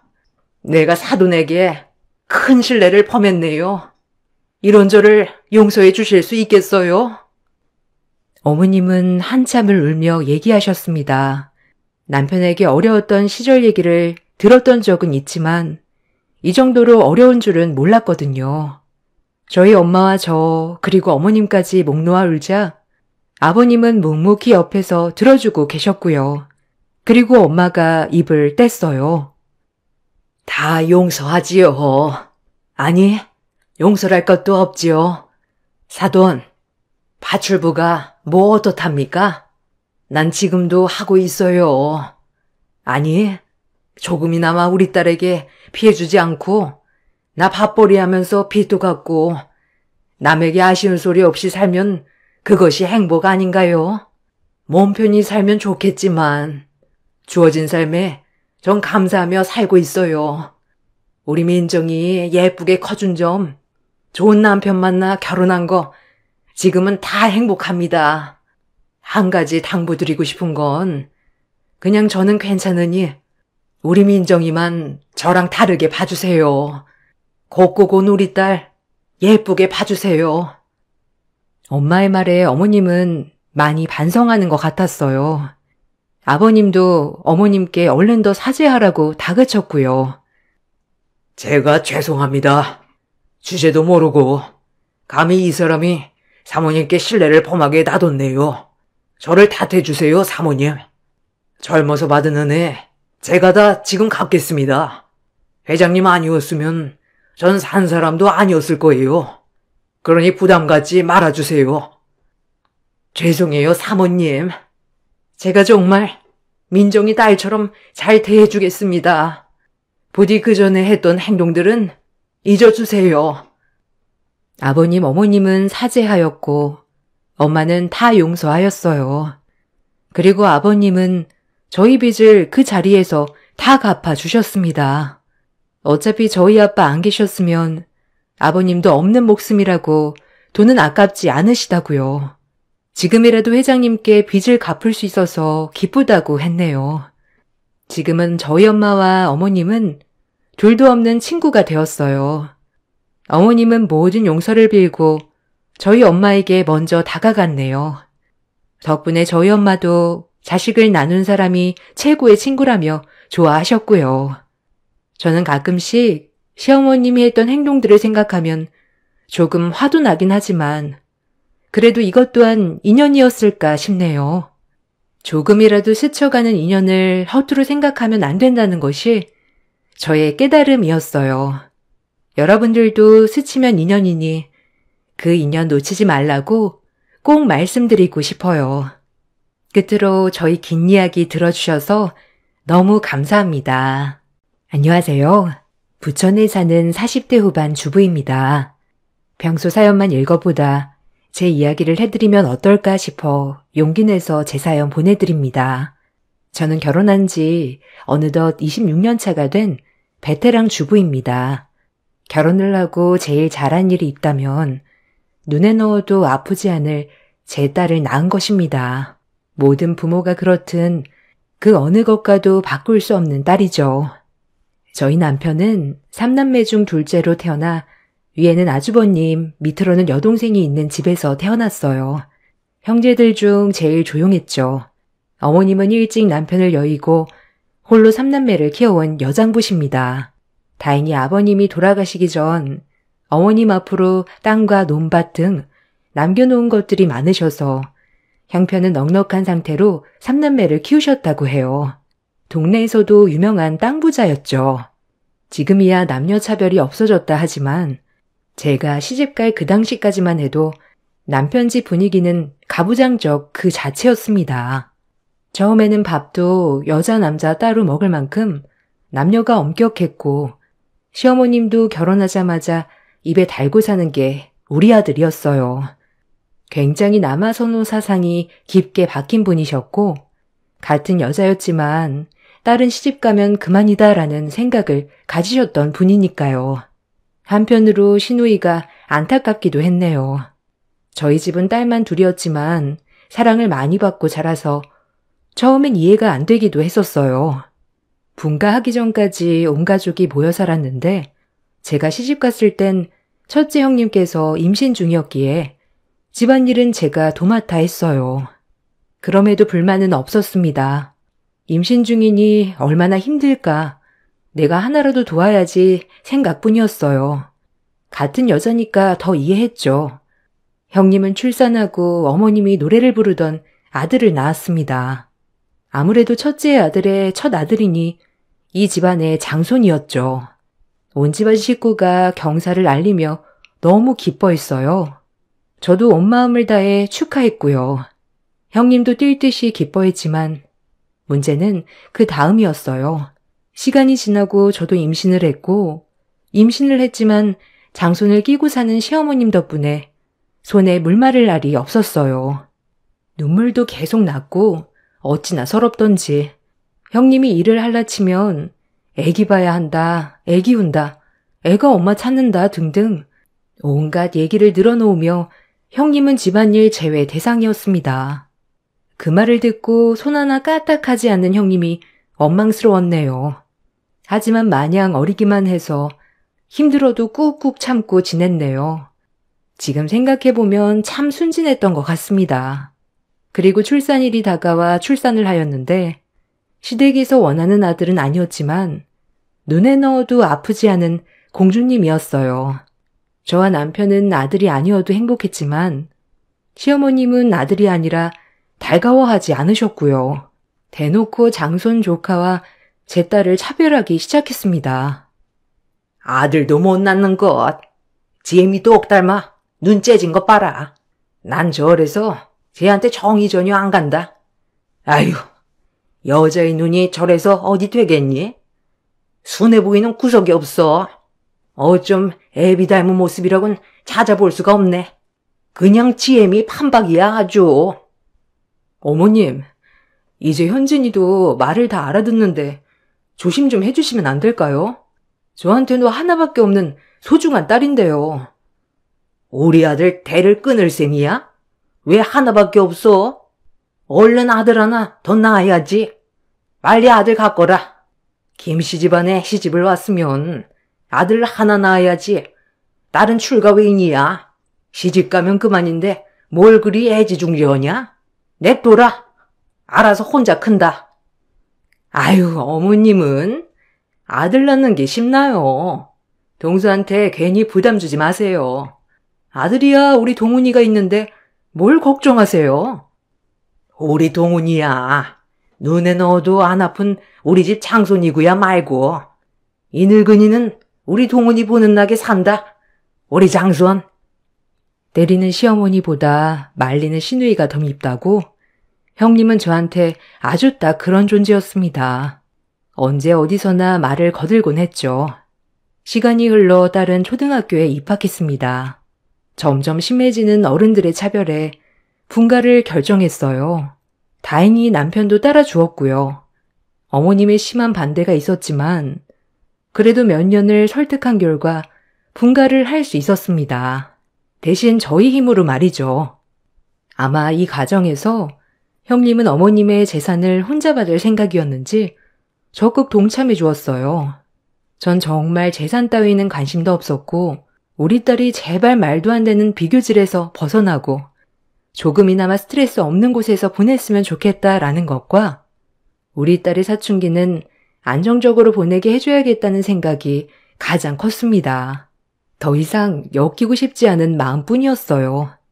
분가를 했지만 아예 발길을 끊을 수 없어 종종 주말이면 가족끼리 시댁에 가야 하곤 했는데 그럴 때도 시어머님은 차별을 멈추지 않았죠. 항상 입에 달고 사시는 말은 지혜미 닮아 눈 쪽 찢어진 거 봐라. 아유 정냄이 떨어진다 였습니다. 딸도 어려서부터 듣고 자란 말이지만 속이 상해 할머니네만 방문하면 또다시 시작되는 비교에 악다구니를 쓰며 대들었어요. 할머니, 왜 맨날 나보고 눈 찢어졌다고 해요? 동훈이 오빠도 쌍꺼풀 없는데 왜 저한테만 그래요? 할머니, 저 싫어하죠? 아유 무서워라. 내가 뭐라고 했냐? 얘 눈 쪽 찢어져서 성깔 사나울 거라 했지? 아주 눈 부라리며 대드는 것 좀 봐라. 제가 언제 먼저 대들었어요? 할머니가 항상 저만 보면 먼저 동훈 오빠랑 비교하면서 제 외모 가지고 뭐라고 하시잖아요. 어디 여자애가 어른한테 말대꾸야? 이래서 씨도둑질은 못한다더니. 재미 닮아서 그렇지. 우리 아들 닮은 구석이라곤 없어. 아이고 불쌍한 우리 아들. 여자들 등살에 아주 기만 빨리겠구만. 안 봐도 눈에 훤하다. 이러려고 분가했냐? 아빠는 저희랑 행복해 하세요. 요즘 누가 그런 생각을 하며 살아요. 두고 보세요. 딸이 최고일 날이 올 테니까. 솔직히 딸이 저렇게 대들 때마다 속이 시원했습니다. 저는 절대 못할 말이었어요. 어려서부터 자기 방어만 하는 것 같아 마음이 많이 아플 때도 있었지만 저처럼 아무 말도 못하고 있는 것보다 그래도 할 말을 하는 딸이 내심 똑부러져 보였네요. 남편은 집에서 다정한 아빠, 다정한 남편이었지만 어머님 앞에서는 효자였기에 어머님이 비교나 그릇된 사상에 대해 반박하는 경우는 거의 없었고 늘 집 가는 길에 저희를 달래주었죠. 집에선 잘하는 남편이었기에 그나마 참고 살았어요. 그렇게 늘 남아선호 사상에 취해 저희에게 상처만 주시던 어머님은 벌을 받으셨는지 급성 신부전증이라는 병에 걸리시고 말았습니다. 갑작스런 신장 기능 악화에 집안은 난리가 났죠. 어머님을 누가 모실 거냐 시작부터 많이 쇠약해진 어머님을 요양원에 보내자는 등 신우와 형님 댁 저희가 모여 상의하는 날이 잦았죠. 저는 당연히 형님이 모셔야 한다는 쪽으로 얘기를 했습니다. 모든 재산을 탐하시면서 어머님은 모시기 싫고 저희에게 떠넘긴다는 게 말이 안 되는 거였죠. 하지만 형님 댁은 동훈이가 수험생이라는 이유 같지 않은 이유로 어머님을 모실 수 없다고 했고 어머님도 큰 장손에겐 절대 해를 끼칠 수 없다고 했어요. 너무 기가 찼죠. 평생을 신우는 대접 한 번 못 받고 살았고 저 역시 마찬가지였고요. 그런데 저희 아니면 신우가 모셔야겠다니요. 그땐 정말 눈이 돌아 따박따박 형님 댁에 대들었네요. 아마 매일을 참고 살았던 울분이 그날 다 터져 나온 것 같았습니다. 저희 못 모셔요. 딱 잘라 말할게요. 어머님 평생 저희 어떻게 취급하셨는지 보셔서 아시잖아요. 이제서야 저희 집이 평화로워요. 딸도 안정을 많이 찾았고 저 역시 마찬가지고요. 저희는 어머님 못 모십니다. 마찬가지로 재산 상속 바라지도 않아요. 형님 늘 노래를 부르시던 재산 상속 받아가시고 아픈 어머님 모시세요. 장남한테 얼마나 끔찍하세요? 아니 동서, 아니 무슨 말을 그렇게 해? 지금 아픈 어머님을 나한테 등 떠밀겠다는 거야? 그래도 서방님도 자식인데 같이 모셔야지. 나 혼자는 못해. 그리고 우리 아들 지금 수험생인데 어떻게 까탈스러운 어머님을 모시라는 거야? 내가 신경 쓸 게 한두 가지인 줄 알아? 아직 동선에는 현진이가 수험생도 아니고 서방님 다 정하시니 어머님 잘 모시겠지. 아님 고모네로 모시던지. 어머님도 동훈이 시험 봐야 한다고 우리 집은 굳고 사양하셨으니 고모네랑 상의해서 알아서 결정해. 우린 안 돼. 아니 언니, 듣고 보니 말 되게 웃기게 하네요. 평생 아들 하나 낳아서 엄마 사랑 잔뜩 받고 엄마 가진 재산 땅이며 건물이며 다 언니 찾으라고 노래 안 불렀어요? 저흰 재산이고 뭐고 필요 없어요. 그럼 언니가 모셔야지. 이제 와서 왜 우리한테 엄마를 떠넘겨요? 아니 오빠, 입이 있으면 말 좀 해봐. 지금 내 말이 틀려? 언니 진짜 웃기네요. 저랑 고모 입장이에요. 저흰 절대 못 모시네요. 형님도 그동안 저희가 어떻게 대접받아왔는지 아시잖아요. 재수씨, 좀 진정해요. 일단 엄마가 우리 집보다 재수씨네 집이 더 편하시다고 하시니 엄마 의견도 존중해야 하지 않겠어요? 우리 집은 수험생도 있고 애들 엄마도 이리저리 애 교육 때문에 바빠. 어머니 신경도 못 써드릴 건데. 아, 자기도 무슨 말 좀 해봐. 아주버님, 심하시네요. 어머님 그동안 저희한테 하는 거 못 보셔서 하시는 말씀이에요? 남편은 아무 말도 없었습니다. 아마 남편이라면 자기 어머님도 외면하지 못하고 제 말에도 대꾸하지 못하는 남자니까요. 차라리 저한테 조금이라도 곁을 내주셨으면 이렇게 거부하진 않았을 텐데 자업자득이네 라고 생각을 하다가도 마음이 안 좋은 건 사실이었습니다. 그래도 노모를 아무도 모시지 않고 요양원에 보내야 한다는 생각에 한편으론 찜찜했고요. 절대 못 모셔 라고 생각을 했지만 쇠약해진 저의 이런 성격을 아는 형님이나 아주버님이 더 세게 나오는 것 같아 화도 많이 났습니다. 한편으론 남편도 끝끝내 제가 어머님을 모실 수밖에 없다는 걸 알기에 계속 아무 말도 없이 묵묵히 있는 것 같아 남편에게도 많이 실망했어요. 저와 제 딸에게 쌀쌀 맞고 가슴 깊이 상처를 남긴 어머님이지만 쇠약해진 모습을 보니 마음이 약해지더군요. 딸에겐 미안하지만 충분히 상의한 후 저희 집에 모시기로 결정을 했습니다.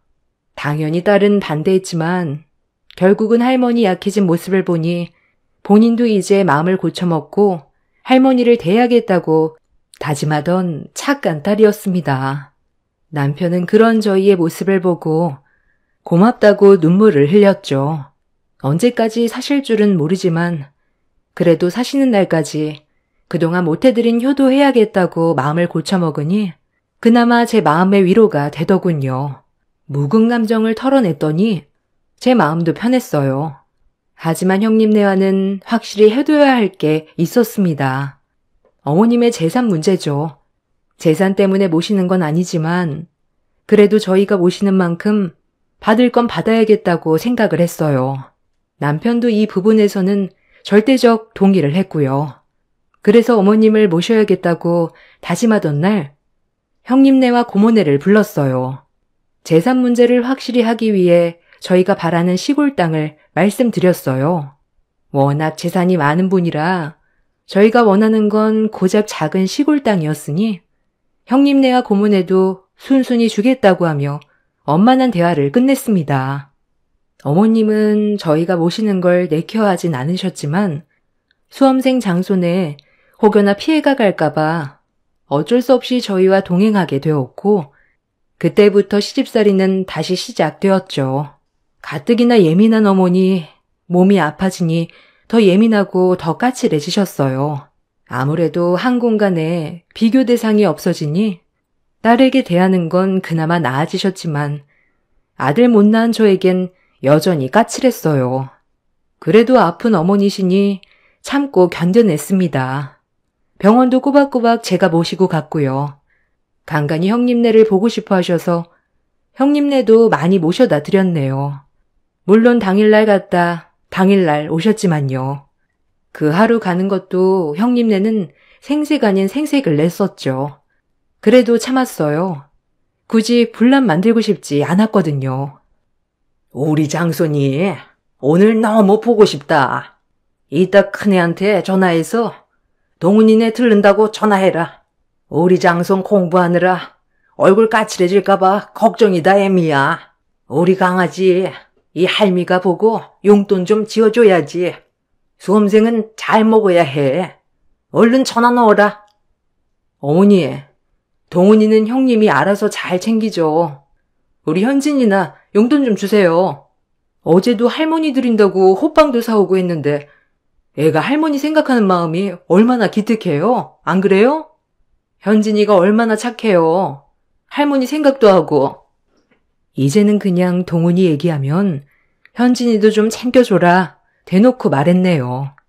좋은 소리는 전혀 못 들었지만 그래도 할 말은 하니 제 마음은 좀 살 것 같았습니다. 젊었을 땐 정말 말 한마디 못하고 어머님께 네네 하고만 살았거든요. 여자애는 냅두면 알아서 잘 큰다. 그렇게 신경 안 써도 된다. 시집가면 그만인 것.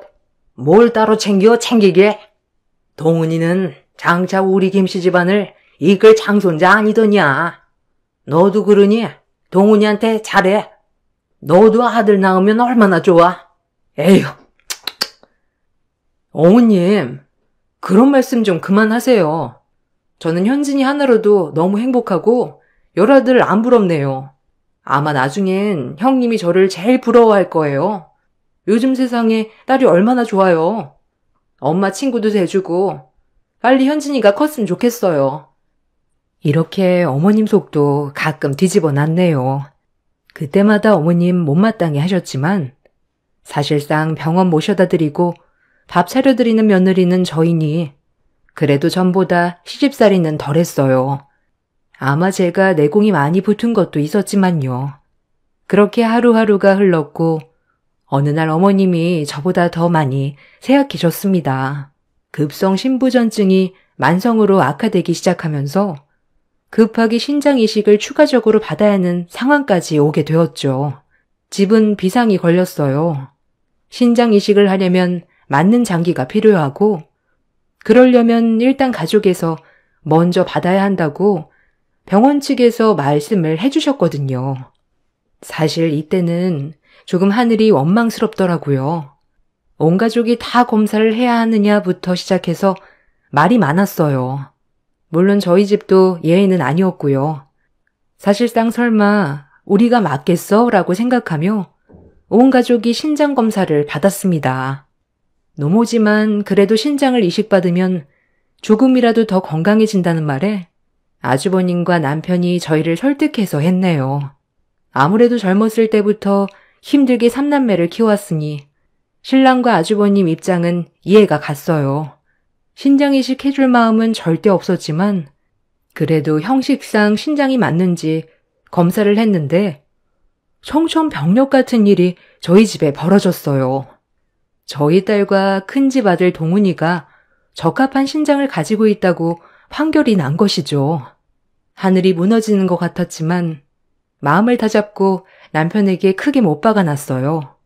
우리 딸 신장은 절대 안 된다. 무조건 동훈이 신장이어야 한다. 제가 이기적일지 몰라도 어려서부터 장손사랑 유별 나셨으니 신장도 장손에게 받으셔야지 그렇게 미워하던 우리 딸이 줘야 하냐? 절대 안 된다고 못은 박아놨습니다. 형님네도 결과를 듣고 엄청 충격을 받은 것 같았어요. 아무래도 이제 눈치 싸움이었죠. 자기 자식 신장이식을 시키고 싶어하는 부모가 어디 있습니까? 정말 이번에는 어머님 모시는 거랑은 차원이 다른 얘기예요. 아직 피워보지도 못한 애한테 신장이식이라니 절대 안 돼요. 이번은 모든 분들이 이해하실 거라고 생각해요. 어머님한테는 죄송하지만 그동안 우리 현진이 너무 미워하셨잖아요. 근데 현진이가 신장이식을 해주는 거 자체가 모순 아닌가요? 신장이식 절대 안 시킵니다. 이건 더 이상 대화를 나눌 필요도 없는 문제 같네요. 형님도 저랑 같은 마음이실 거라고 생각해요. 형님이 한번 말씀 좀 해보세요. 아직 애들인데 말이 안 되죠. 동서 마음 아주 잘 알지. 동훈이 절대 안 돼요. 무슨 일이 있어도 우리 동훈이 할 일이 얼마나 많은데 이식이라뇨. 어머님도 동훈이 신장은 절대 받지 않을 거고 원하지도 않을 거예요. 내 생각엔 동서가 생각을 다시 해보는 게 어때? 순간 머리가 멍했습니다. 이게 뭔 미친 소리인가요? 자기 아들은 안 돼도 내 딸은 신장이식을 생각해봐라? 개념 상실인 줄 알았지만 하늘이 무너졌습니다. 이제껏 그래도 잘 맞지 않았지만 가족이라고 생각하는 사람들이었는데 저와 제 딸은 이 집에 그냥 있어도 그만, 없어도 그만인 사람들 같았기 때문이죠. 남편이 처음으로 큰 소리를 치더군요. 저도 그런 모습을 보고는 많이 놀랐습니다. 왜냐, 이제껏 큰 소리 한번 낸 적 없는 사람이 그날은 많이 흥분했는지 큰 소리를 냈으니까요. 형수, 말이 심한 거 아니에요? 나도 우리 엄마 불쌍해요. 근데 우리 딸은 이식을 생각해보고 동훈이는 무조건 안 된다? 그런 생각이 말이 된다고 생각해요? 형수 이기적인 건 알았지만 이렇게 뼛속까지 이기적일 줄은 몰랐네요. 정말 실망입니다. 너 형수한테 무슨 말버릇이야? 이식을 하라는 것도 아니고 그냥 생각해보라는데 그걸 가지고 지금 네 형수한테 큰 소리를 내야겠어? 너 어디서 배워먹은 말버릇이야? 네 형수는 동훈이가 장차 이 집을 이끌어갈 아들 손주니 이대로 한번 좋은 뜻으로 말한 것 같은데 너랑 재수씨 너무 예민한 거 아니야? 더 이상 이 문제에 화내지 마라. 그놈의 아들. 이 지긋지긋한 집구석 정말 끝을 내고 싶었네요. 처음으로 아들 없는 서름을 느꼈습니다. 우리 현진이가 아들이었다면 쉽게 얘기했을까요?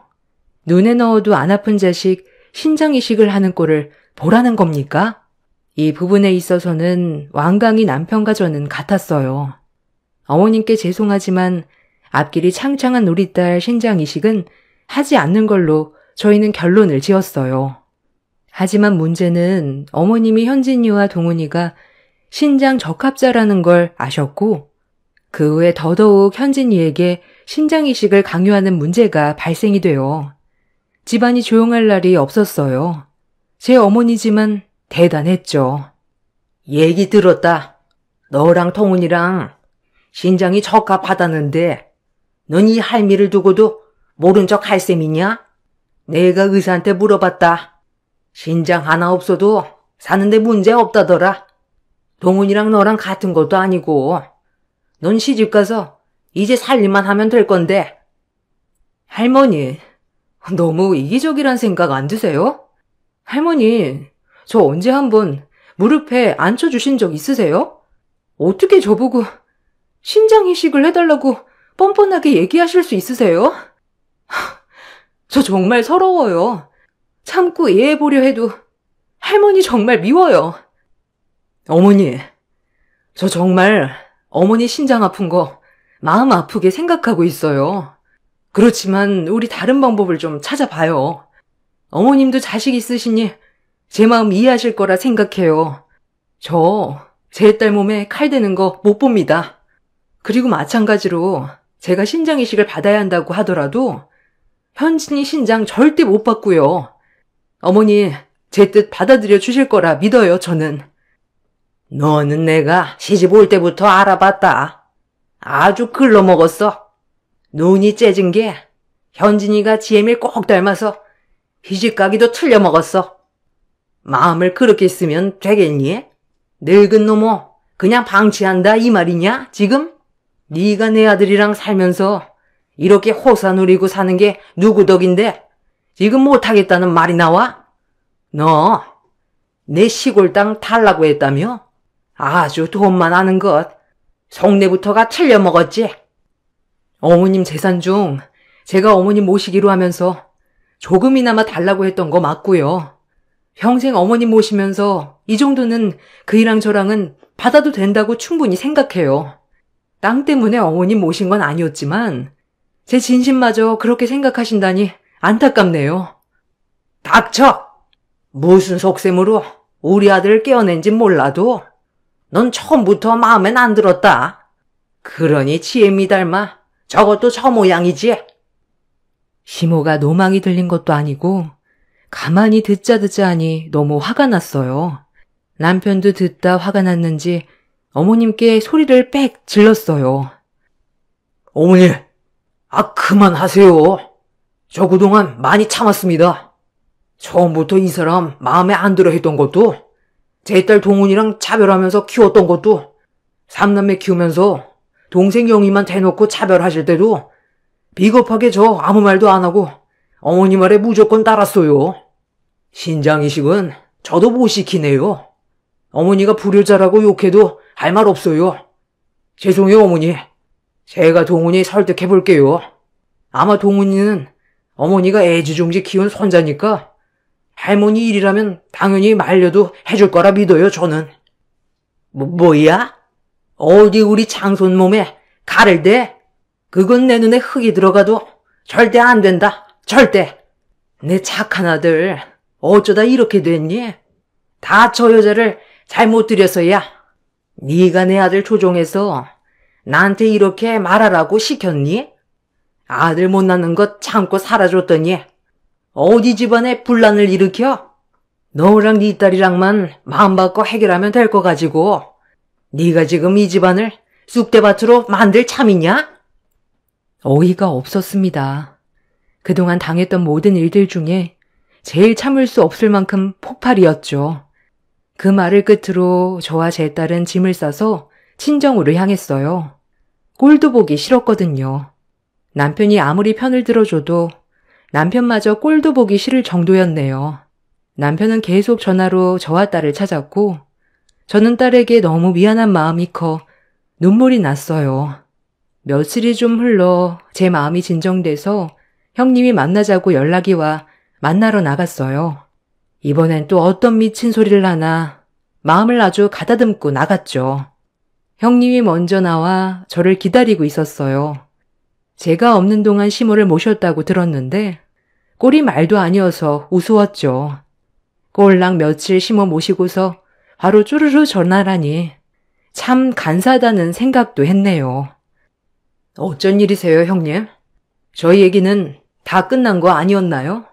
신장 이식에 관해서라면 전 할 말 없어요. 형님 아시잖아요, 제 마음. 어머님, 지금 투석 하루하루 받기 힘들어 하셔. 고집 부릴 일 아니라는 거 알잖아. 이대로 돌아가시게 할 거야, 동서? 아니, 형님. 왜 저한테만 이러세요? 어머님 안타까우시면 동훈이 이식 받게 하세요. 그럼 되는 문제 아니겠어요? 동훈이 그렇게 아끼시는데 아끼는 손자 신장 받으시면 얼마나 춤을 추시겠어요? 왜 마음에도 안 드는 손녀 신장을 받으시려고 하시는지 전 정말 이해가 안 되네요. 이 문제는 더 이상 왈가왈부할 필요 없이 절대 안 되는 문제예요. 제 뜻 정확해요. 동서, 원하는 게 또 뭐야? 땅은 얼마든지 말만 하면 더 줄 수 있어. 신장 하나 이식해도 살아가는데 문제 없으니 우리 진짜 현진이 설득해서 이식받게 하자, 동서. 나도 동서 마음 잘 알지. 근데 현진은 여자이고 동훈인 남자이고. 아니, 형님, 어머님한테 세뇌당하셨어요? 현진인 여자애라 이식해도 되고 동훈이 남자애라 안 된다는 말이 무슨 말 같지도 않은 소리예요. 이런 말이라면 다신 전화하지 마시고 연락하지 마세요. 전 제 딸 불쌍해서라도 계속 이러면 그이랑도 이혼 예정이에요. 이번엔 어머님 모시는 것처럼 넘어갈 거라 생각 마세요. 기가 막혀. 진짜 뭐? 여자라서 이식이 가능해? 기가 차서 말이 안 나왔지만 제 의사는 충분히 전달했으니 다신 엮일 일 없다고 생각하며 자리를 일어서려는 그때 시모가 형님에게 전화를 건 모양이었습니다. 워낙 목소리가 크셔서 굳이 듣고 싶지 않아도 들렸네요. 잔금 얼마냐부터 해서 형님은 당황한 듯 네네 이러면서 문자로 잔금이랑 계좌 찍어주겠다고 하면서 서둘러 전화를 끊었고요. 뭔가 돈 문제였어요. 신경 쓰지 않으려 하고 자리를 박찼고 그 후 저도 사람인지라 형님께 딱 잘라 거절하고 나서 집 와서 마음이 안 좋았어요. 이 시간이면 안 된다는 어머님도 안타깝고 이런 상황이 너무 속상하고 남편도 불쌍하고 딸도 불행하게 한 것 같아 죄스러웠어요. 한참 울고 있던 중 조카 녀석 카카오톡 프로필 사진이 바뀐 걸 알았습니다. 별로 신경도 안 썼는데 그새 20대 초반인 남자애가 카카오톡 프로필 사진에 벤츠차를 구매한 사진을 떡하니 표시해 놓은 것 아니겠어요? 프로필 알림말은 할머니 사랑해요 였고요. 정말 코미디가 따로 없더군요. 신장은 손녀 보고 내놔라 그래놓고 차는 손자에게 사준다니 아까 어머님이 형님에게 전화한 것도 그렇고 어머님이 차를 바꿔줬나 싶어 갑자기 우라통이 치밀더군요. 이제 진짜 끝이구나 싶었고 방금 전까지 집에 와서 울고 있던 제 자신이 정말 바보같이 느껴졌습니다. 제 머릿속엔 이제 그 집이 어떻게 되든지 말든지 신경 쓰고 싶지도 않았고 남편을 사랑하지만 더 이상 불행의 길로 걸을 순 없기에 남편에게 선택하라고 해야 했어요. 저랑 제 딸인지 그 집구석인지 만약 그 집구석을 선택한다면 가차없이 이혼하고 그 집과 손절해야겠다 마음 먹었습니다. 이게 하나뿐인 제 딸과 저를 지키는 유일한 길이니까 이제 더 이상 미루지 말아야겠다 했어요. 남편을 만나 자초지종을 얘기하고 선택하라 했습니다. 남편은 저와 제 딸을 선택했고요. 이제 부모라도 보지 않겠다는 마음으로 저에게 얘기하길래 마음 다잡고 새 식구 행복하게 살자고 했네요. 그런데 그 일이 있고 며칠 안 돼 어머님이 위급하다는 소식이 왔습니다. 남편도 헐레벌떡 나가고 저도 너무 놀래 경황이 없이 딸을 데리고 병원으로 향했고 이 모습이 마지막이구나 싶었어요. 병원에 도착하자마자 벌어지는 광경은 입이 떡 벌어지는 광경이었습니다. 한 차례 위기가 온 어머님은 조금 괜찮아지셨는지 저희 딸에게 옆에 있던 가습기를 내던지며 아주 병실이 떠나가라 호통을 치셨습니다. 제가 보고 있는데도요. 누가 반긴다고?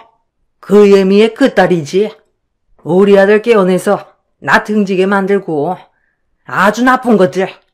내가 니들을 용서할 것 같아? 어머니, 고정하세요. 지금 그렇게 무거운 거 드시면 안 돼요. 진정하세요, 어머니. 제가 이래서 안 오겠다는 거예요. 제 딸은 울고만 있었고 너무 놀란 나머지 저도 아무 말도 할 수 없었습니다. 그때 철없는 장손 조카가 들어왔어요. 한 손엔 어머님이 사준 차량키를 들고 들어오는데 제 눈이 거꾸로 뒤집어 졌습니다. 이제 마지막이니 못다 한 말이나 하자 싶어 아주 세기를 박았네요. 이제 마지막이니 말할게요.